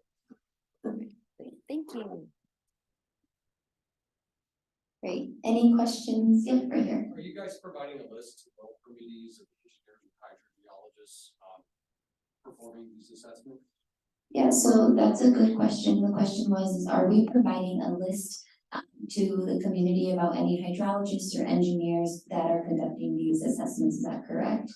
We currently, I know with water resources and all that, I don't know, Sarah, if you have any recommendations, and same with you, Craig, but we have folks, we can't provide recommendations, but we do have, like, for example, if you take in a lake bed permit, we do have contractors that we can give you a list of here's the folks doing the work. So if we're aware of anyone, we can give you guidance on where to go to, but we can't provide any recommendations. But I'll pass it over to Craig. Thank you guys. Essentially the exact same thing. Same thing. If we know of people doing work, we can pass that on, but I cannot recommend it. Thank you. Mm-hmm. Did you have anything, Sarah, to add? No? Okay. And I think there was a question on Zoom. No, that was from earlier. Okay. Any other Oh, questions? we have someone raising their hand. We have someone raising their hand. Go ahead and share your questions or comments. I think he's on mute. Hear me? Yes, we can hear you. By when do they anticipate the GSP to be approved? So that is the golden question of the century. We're hoping, I can't give you a rough estimate of when the GSP will be approved. Again, they have roughly 75 on their desk right now, and these are very lengthy documents. But what my plan is the second we hear anything, we'll notify the public. We anticipate, this is not going to go approved or disapproved under the desk, right? We would have to bring that to the public. We anticipate that we will get some comments back from the state. And again, that will open up an additional, I believe it's a 180-day window of making those comments or making any revisions or outlining how we're gonna respond to those comments. Thank you. That's. Nope, that's it. Right. So we have a survey. Yeah. It's in the chat. Yeah, the For the survey. people who just joined, can you recopy it? Yeah. And what we're planning on putting in the chat right now for those friends who just joined us via Zoom, we do have a survey that we really appreciate if you take just to give us some feedback, input, and outline any questions that you may have. We know that we threw a lot of question or information to you all.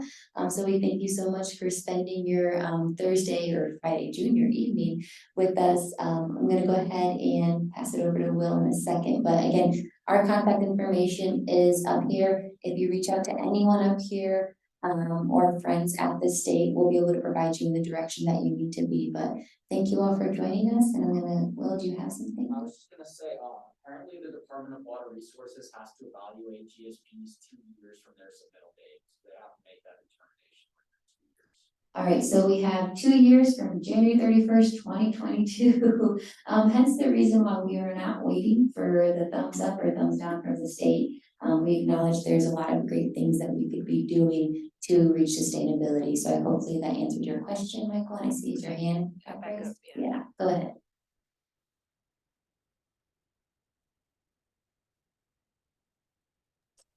Hello?